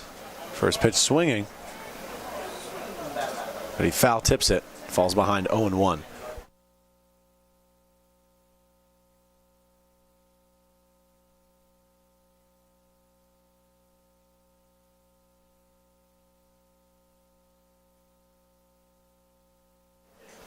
'95th pitch for Shirazi upcoming. The 0-1. Taking high and outside.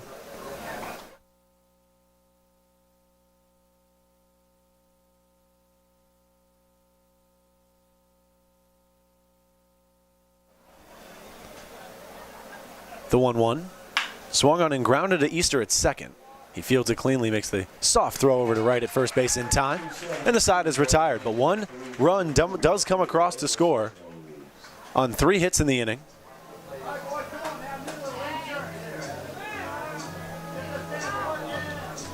Two runners left on. No errors on part of the Steamers in the inning. When we come back, Jared Kaufman set to lead off. Houston right on deck in the 3-hole, and Alan Alonso, the cleanup batter, set to bat third in the inning. Score 3-2 as the Steamers hold a slim 1-run lead as we head into the bottom of the 5th. My name's Patrick Foster. You're listening to Edenton Steamers Baseball only on the Edenton Steamers YouTube network.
Regulator Marine is a locally owned and operated boat builder who crafts the best center console sport fishing boats in the business. Built in North Carolina and tested against the challenging conditions of the Outer Banks, Regulator boats are seriously tough sport fishers known for their exceptional fit and finish, as well as a dry, soft, and comfortable ride.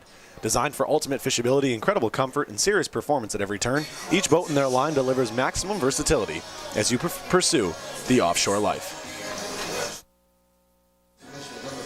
Jared Kaufman will dig in following his solo home run, his second of the year that came back in the bottom of the third.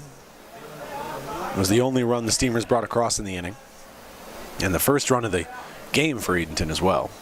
Kaufman 2 for 2 in game 2 with a double in that home run. First pitch swinging, and he loses the bat, and it goes flying towards Houston Wright in the on-deck circle. But Wright okay, picks up the bat and throws it back to his teammate, who's going to likely throw some tar on the bat. Add some much-needed grip. And a rare occurrence in baseball, really overall, particularly in the lower leagues and in the summer league that includes the TSL, but we've seen 3 over the last 3 games, including the first game tonight. Jackson Hipp threw one down to the third baseline that almost took out head coach Marshall McDonald. Kaufman falls behind 0-2.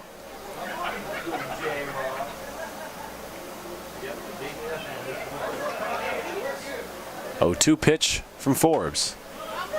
Fouled off again. An identical looking swing to the 0-1.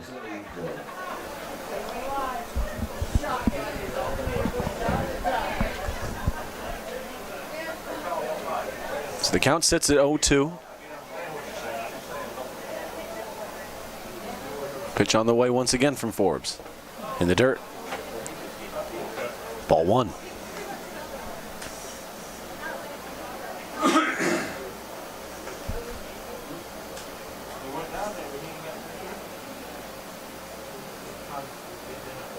The 1-2. Big swing and a miss there from Kaufman as he's set down swinging for the first time in game 2. Houston Wright digging in now, looking for his first hit in this contest.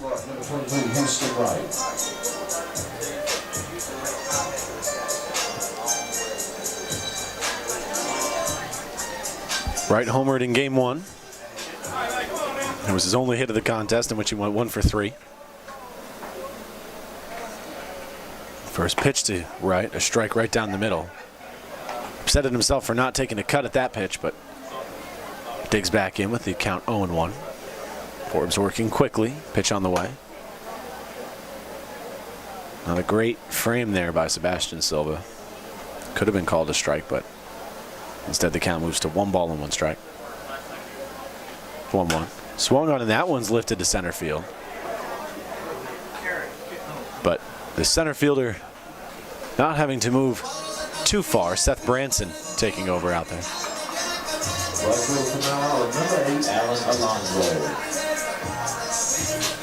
Now Alan Alonso digging in. Also hitless in 2 plate appearances. He walked in his first on 7 pitches and then grounded out in 3 pitches to third back in the 3rd inning. First pitch to Alonso, taken inside for ball 1.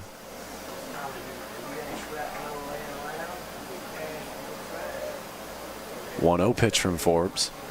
That one's driven to deep left field. Looking up as the left fielder, Ott, back at the track at the wall. And he's going to make the catch at the warning track for the final out of the inning. No hits, no runs, no runners left on for the Steamers as they go down 1-2-3 in the bottom of the 5th inning. No errors for the Old Dominion defense. When we come back, Cody Breeze, the leadoff man, as 7, 8, 9 are due up in the top of the 6th inning. 3-2 still our score. Steamers hold on to a tight 1-run lead. I'm Patrick Foster. You're listening to Edenton Steamers Baseball only on the Edenton Steamers YouTube network.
The Steamers are excited to announce the upcoming Magic 95.9 night at historic Hicks Field.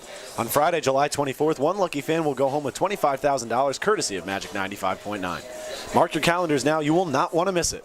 Magic 95.9 is a proud sponsor of your Edenton Steamers. Tune in every weekday morning from 6 a.m. to 12 p.m. and listen with Bill Benjamin. Magic 95.9, the music lover station. Eddie Shores, the new pitcher on the mound for the Edenton Steamers.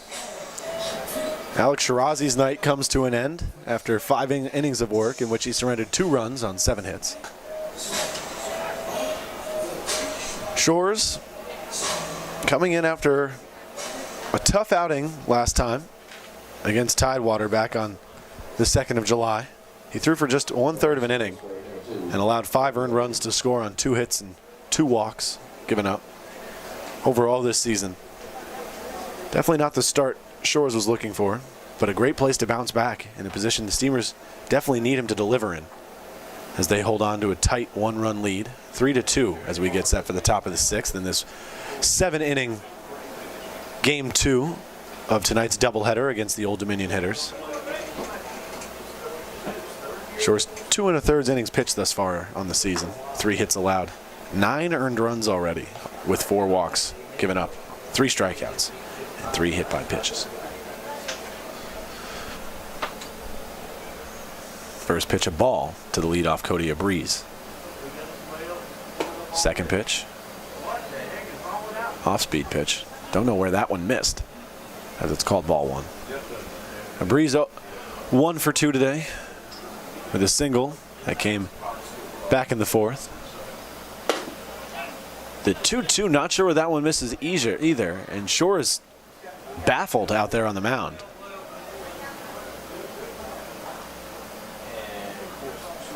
And the count, 3 balls and no strikes to the leadoff man of Breeze. The 3-0, right down the heart of the plate. Not too far off from where the last 2 pitches wound up. But this one in there for a called strike 1. 3-1 the count. 3-1. Taken, this time an off-speed pitch. Fills up the count at 3 balls and 2 strikes. Nice couple of pitches from Shores after falling behind 3-2.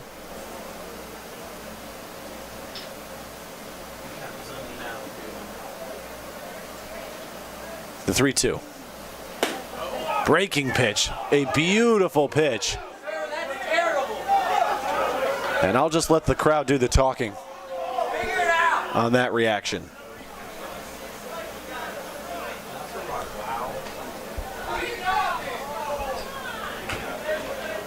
A tight contest too. And the umpire behind the plate's been doing a pretty solid job tonight. I'm not sure how 3 of those balls were even ruled balls. I have no idea. First pitch from Shores against Doug Ott in there for a strike.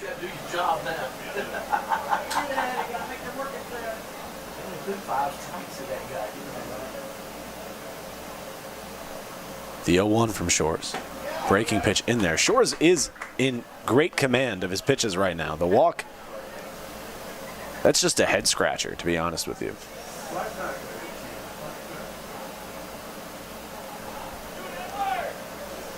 One runner on. The 0-2 pitch. Swinging strike 3. Shores with some just disgusting movement on that slider. My Lord. That would have had me swinging about 3 feet over it. And Doug Ott does just about that. It goes down in 3 pitches. Now, Seth Branson, who subbed in for Finn Swafford out in center field, making his first plate appearance with a runner on and 1 out. First pitch to Branson in there for a called strike 1. Eddie Shores looking really solid despite the walk given up to open up the inning. Seth Branson didn't know where that pitch was. And I'm sorry, I don't mean to laugh, but he's just in a zone right now out on the hill. Count 0-2.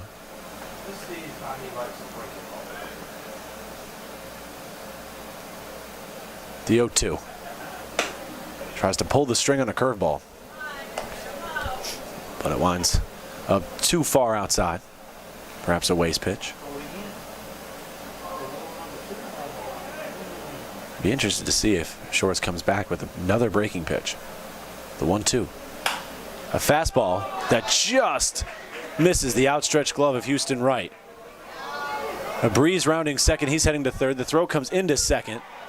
The catch is made by the second baseman, Shane Easter, who applies the tag and collects the second out of the inning. What a throw from the right fielder, Alan Alonso, in foul territory. Turned and fired a bullet into second base to record the second out. And a nice job by Shane Easter applying the difficult angle of a tag to record the second out. And now the leadoff man, Zach Morris, digging in for his fourth time in game 2. He's 1 for 3. But an opportunity to tie things up with a Breeze standing on third. First pitch taken high, ball 1. Shores arguably having to make 4 outs here in this top of the 6th. Second pitch in there for a called strike 1.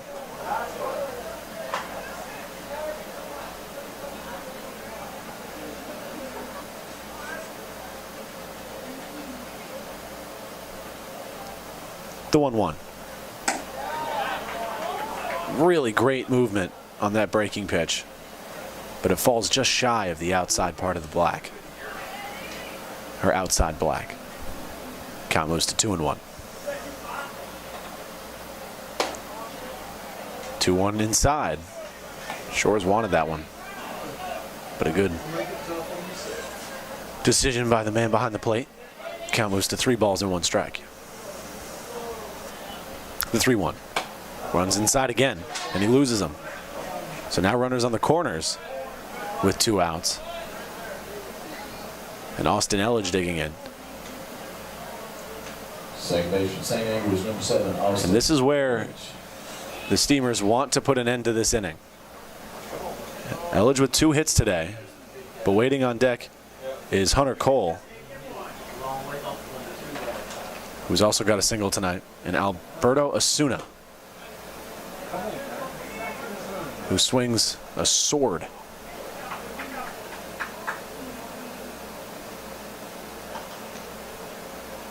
(1-0) the count. Second pitch taken outside for ball 2. Shores falling out of that groove he started this inning in. And he can't help but wonder what this inning would have been made out to be, or would have come of, excuse me. What would have come of this inning should the umpire not have really awarded a Breeze the inning opening walk. Runner on the move from first. The throw down from McPeak is not going anywhere, as neither Easter or Kaufman move to cover the bag. Strike called on the pitch, so the count moves to 2 balls and 1 strike. 2 runners in scoring position. A single could give Old Dominion the lead. It will definitely tie up the game. The 2-1. Nice pitch there from Shores as it tied up Elledge, or it would have had he gone around on it. Froze at the plate. 2s from top to bottom. 2 balls, 2 strikes, 2 outs. Shores looking for the out. Pitch on the way, high above the zone. Count runs full at 3-2.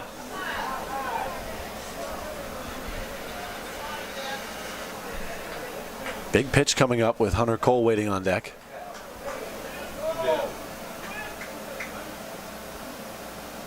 The full count pitch. Breaking pitch, called strike 3. Maybe a makeup call after a walk awarded to lead off the inning. But nevertheless, Shores escapes with 2 runners on. 1 hit for Old Dominion in the inning. No runs come across. 2 runners left on.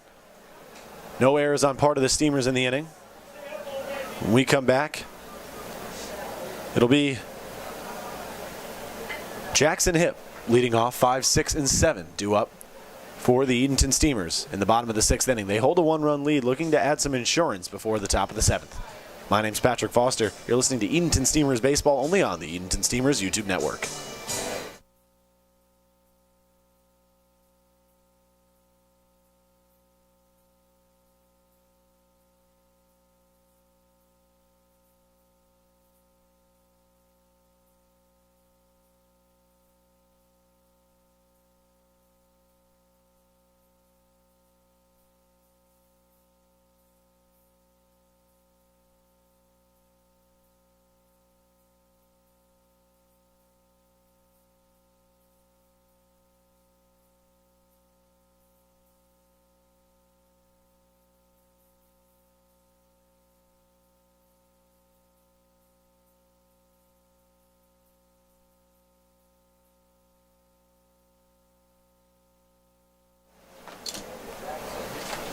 College of the Albemarle has proudly served northeastern North Carolina for nearly 60 years.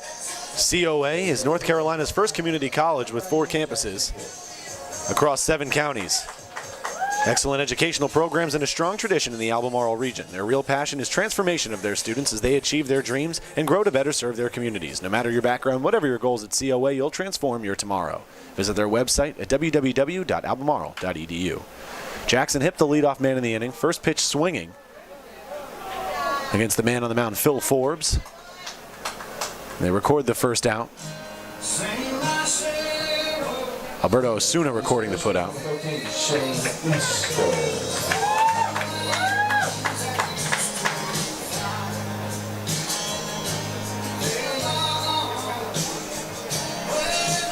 Shane Easter digging in with 1 out already recorded in the bottom of the 6th.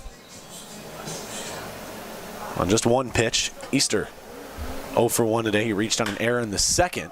Swinging at the 2nd pitch of the inning. Lofts it out to right field.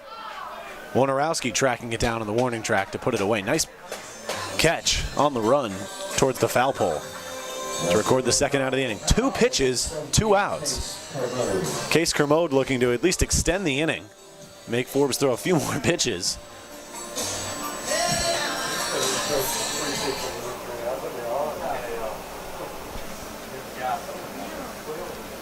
Kermode takes the first pitch of the at-bat, middle away, but a called strike 1.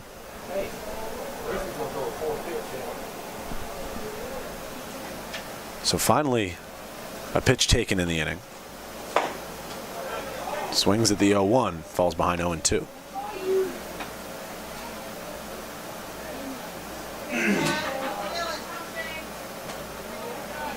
The 0-2 on the way from Forbes. Bounces about 3 feet in front of the plate, in front of the left-handed hitter's box. Count moves to 1-2. So the first ball thrown from Forbes in the inning.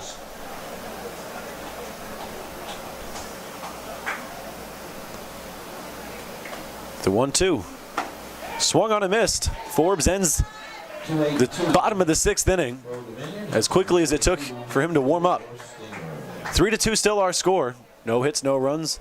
No runners left on for the Edenton Steamers in the bottom of the 6th. No errors on part of Old Dominion. When we come back, top of the 7th.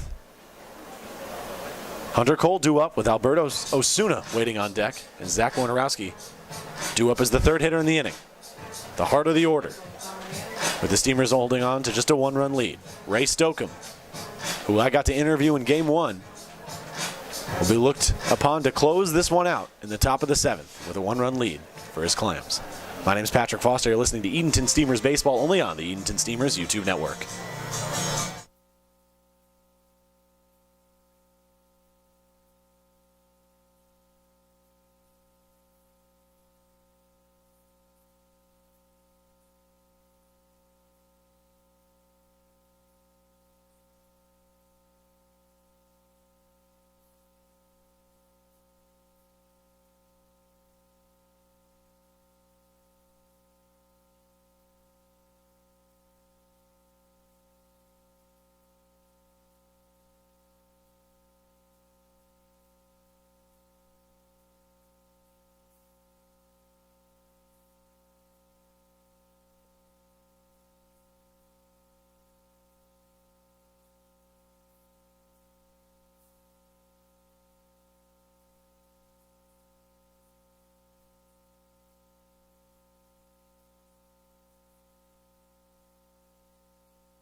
Heart of the order due up for Old Dominion. Hunter Cole to lead off with Alberto Osuna waiting on deck. Osuna 0 for 2 tonight. Cole 1 for 3. An infield single for Cole back in the 5th. Here in the top of the 7th, Ray Stokeham out of the mound. Stokeham, the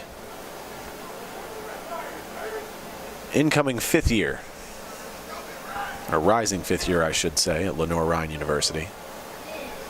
First pitch to Cole, fouled off at the end of the bat. Stokeham in his last 2 outings has really put it together.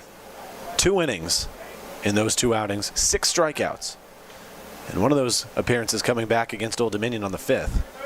And then 1 appearance yesterday, or 1 inning yesterday against Greenbrier. 1-1 the count following the off-speed pitch taken away.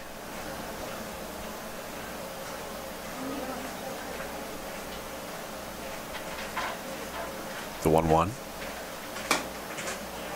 Taken low and away for ball 2. If the Steamers can find a way to get out of this top of the 7th with the victory, without any real threat from the Old Dominion offense, I think it would be a huge confidence boost for this pitching staff as Stokeham blows a 2-1 fastball past Cole to even up the count at 2 balls and 2 strikes. But the confidence would just come from the fact that Edenton has struggled to close games out. The 2-2 on its way. Close. Looked like it may have caught the upper outside black, but waved off. Now it's a full count pitch upcoming to Hunter Cole. The 3-2 from Stokeham. Just barely fouled off.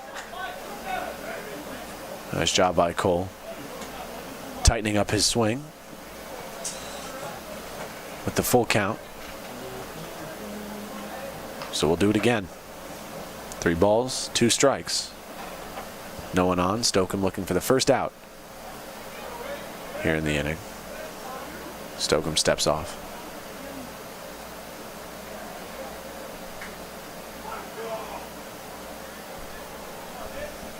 Three-two. Popped up. But that one will drift foul out of play behind the Steamer dugout down the third base line. So we'll do the full count dance once again.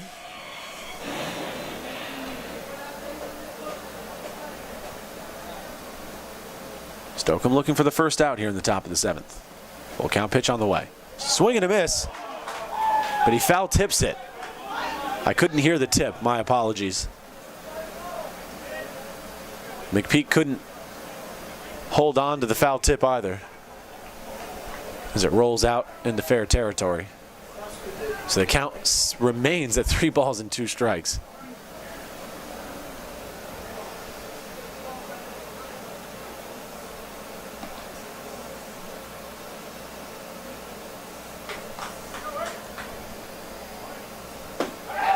Swinging strike 3. Big strikeout from Ray Stokeham. You love to see him win that battle. 7 straight strikeouts for Ray Stokeham through his last 3 appearances. And now, Alberto Osuna, who has come up big for Old Dominion time and time again. In just 4 appearances against Edenton. First pitch to him, slider that found its way back into the middle of the zone for a called strike 1. And you could argue that the fate of this game rests in the balance of this at-bat. The 0-1 pitch, fouled off. So Osuna falls behind 0-2. Osuna still looking for his first hit today. But in the contest back on the 5th, Osuna had 3 strikeouts heading into the top of the 9th. Collected a 2-run double in the first at-bat in the 9th and then a grand slam in his second. The 0-2 just barely stays alive as he fouls off the 0-2. So the count sits right where it is. Wouldn't be surprised to see a waste pitch here from Stokem. But you'd also love to see him just attack Osuna and get him in as few pitches as possible. The 0-2. Swing and a miss, but it gets past McPeak behind the plate. Osuna hustling down the line. The throw from McPeak is not a great one as it bounces in front of the first baseman, Houston Wright. Osuna reaches first base safely. Right field from Thomas Jefferson, number 16, Zach Wondrowski. Osuna reaches on the drop third. And Zach Wondrowski digs in. Wondrowski brought in the first run of the game for Old Dominion back in the top of the first with an RBI single on the left, but has been held without a hit since then. First pitch from Stokem in the at-bat, taken for a called strike one. So Stokem with 8 straight strikeouts, but Osuna finds his way on first via the drop third strike. It was a tough pitch to keep in front of him for McPeak behind the plate, but the throw down definitely not what you wanted to see. As Stokem evens up the count with the ball to Wondrowski, 1-1, with Osuna still standing on first and 1 out.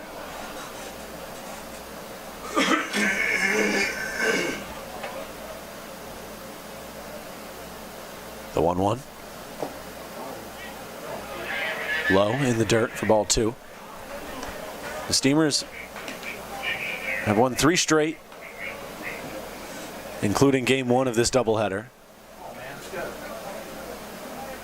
The victory for Edenton ended the 3-game win streak that Old Dominion rode in here.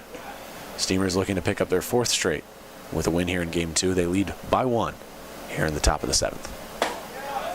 2-1, a breaking pitch that did find its way back into the zone, but Stokem doesn't get the call. Count runs to 3 balls and 1 strike.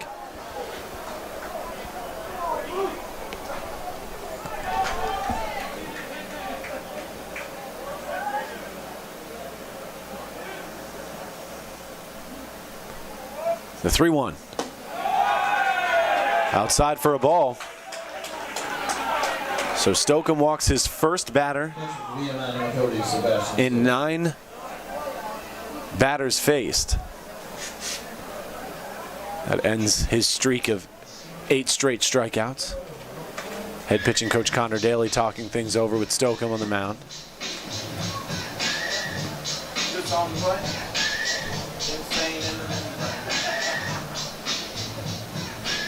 Sebastian Silva, the catcher, waits on deck. Silva 0 for 3 today.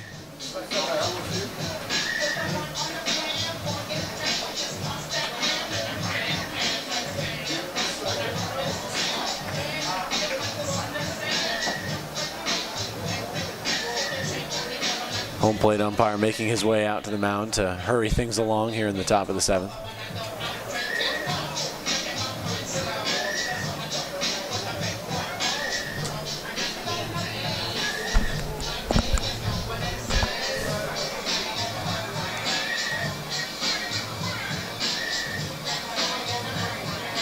Big at-bat coming with Osuna standing in scoring position on second. Ray Stokem will have to record 4 outs as Osuna reached on a drop third strike after Ray Stokem struck out the leadoff man in the inning, Hunter Cole. Double play ball in order for the Steamers infield. Double play would end the contest. First pitch to Silva, taken high and away for ball 1.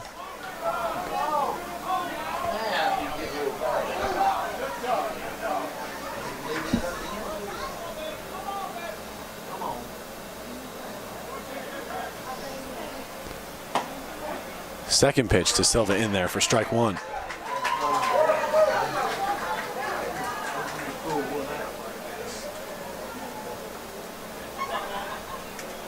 One the count.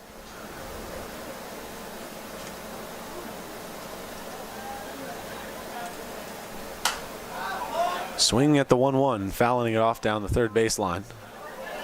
Lined over the Steamers dugout and into the netting down the third baseline. So Silva falls behind 1 and 2.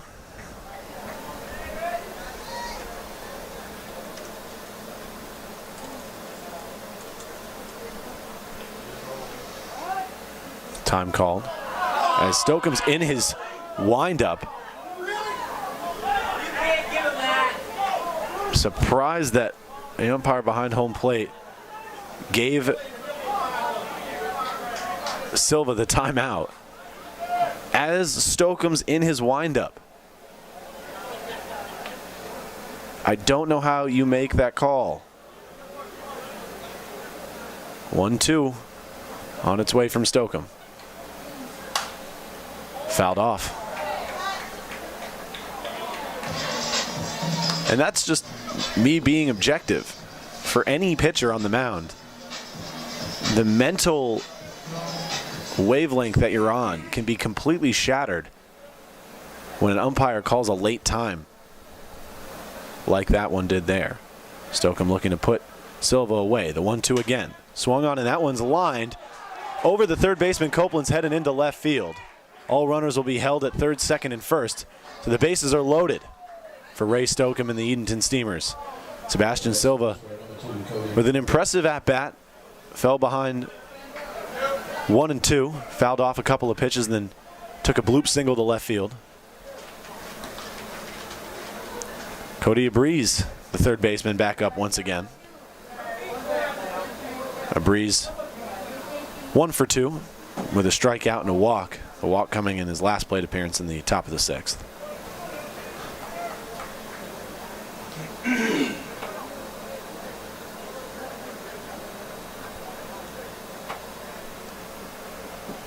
First pitch to a Breeze. Breaking pitch called strike 1.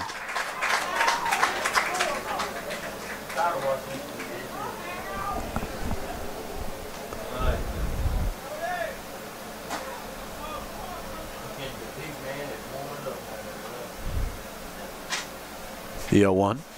Swung on and missed by a Breeze, so the count moves to 0-2. Big pitch coming from Ray Stokem.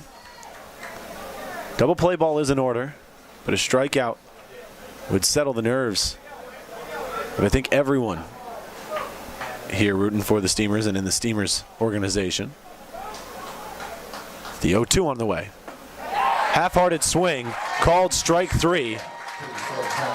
Nice comeback at bat from Ray Stokem. He loads the bases and then comes up with a big swinging strikeout against Cody Breeze. Jerry Hammonds making a pinch hit appearance. Hammonds did pick up a hit in 3 at-bats in game 1 as he started at third base. Cody Breeze started in his stead here in game 2. But Hammonds getting a pinch hit opportunity against Ray Stokem. A base hit ties this game up.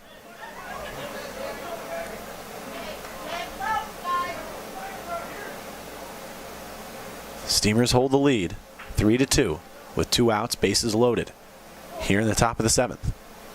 The final inning of this game 2. Big swing and a miss from Hammonds on the first pitch. He falls behind 0-1, and you can hear the support from the home faithful right in front of me here in the grandstand. They've all packed in with social distancing rules still apply, of course. The 0-1 from Stokem to Hammonds. Fouled off. So Hammonds falls behind quickly, 0-2.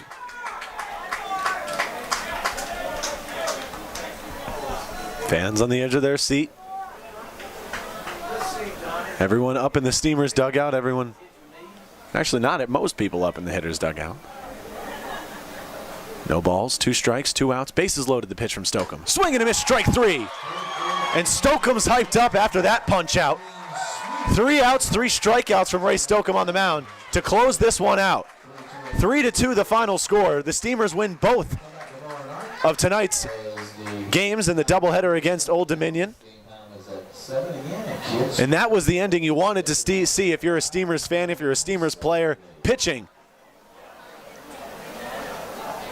putting an end to this contest, Ray Stokem with a big outing out of the bullpen in the top of the 9th, or top of the 7th for that matter.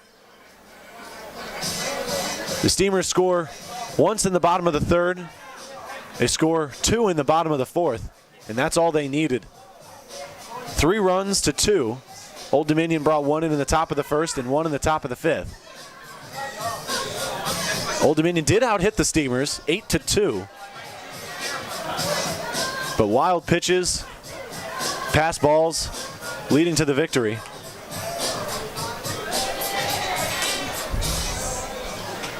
Both sides with 2 errors in the contest. But the Steamers come away with the victory. That's going to do it for this Game 2 of tonight's doubleheader edition of Steamers Baseball. The Steamers come away victorious by a final score of 3-2 over the Old Dominion Hitters. The Steamers move to 8-4 on the season, while Old Dominion's record now moves to 6-5. Your Steamers will be back in action tomorrow night as they battle the Tidewater Drillers for the first time this week. The current record between the two, the Steamers hold an advantage of 2-1. We'll be back tomorrow night at 7 p.m. right here at Historic Hicks Field for that contest. But until then, stay happy, stay healthy, and stay beautiful, Steamers Nation.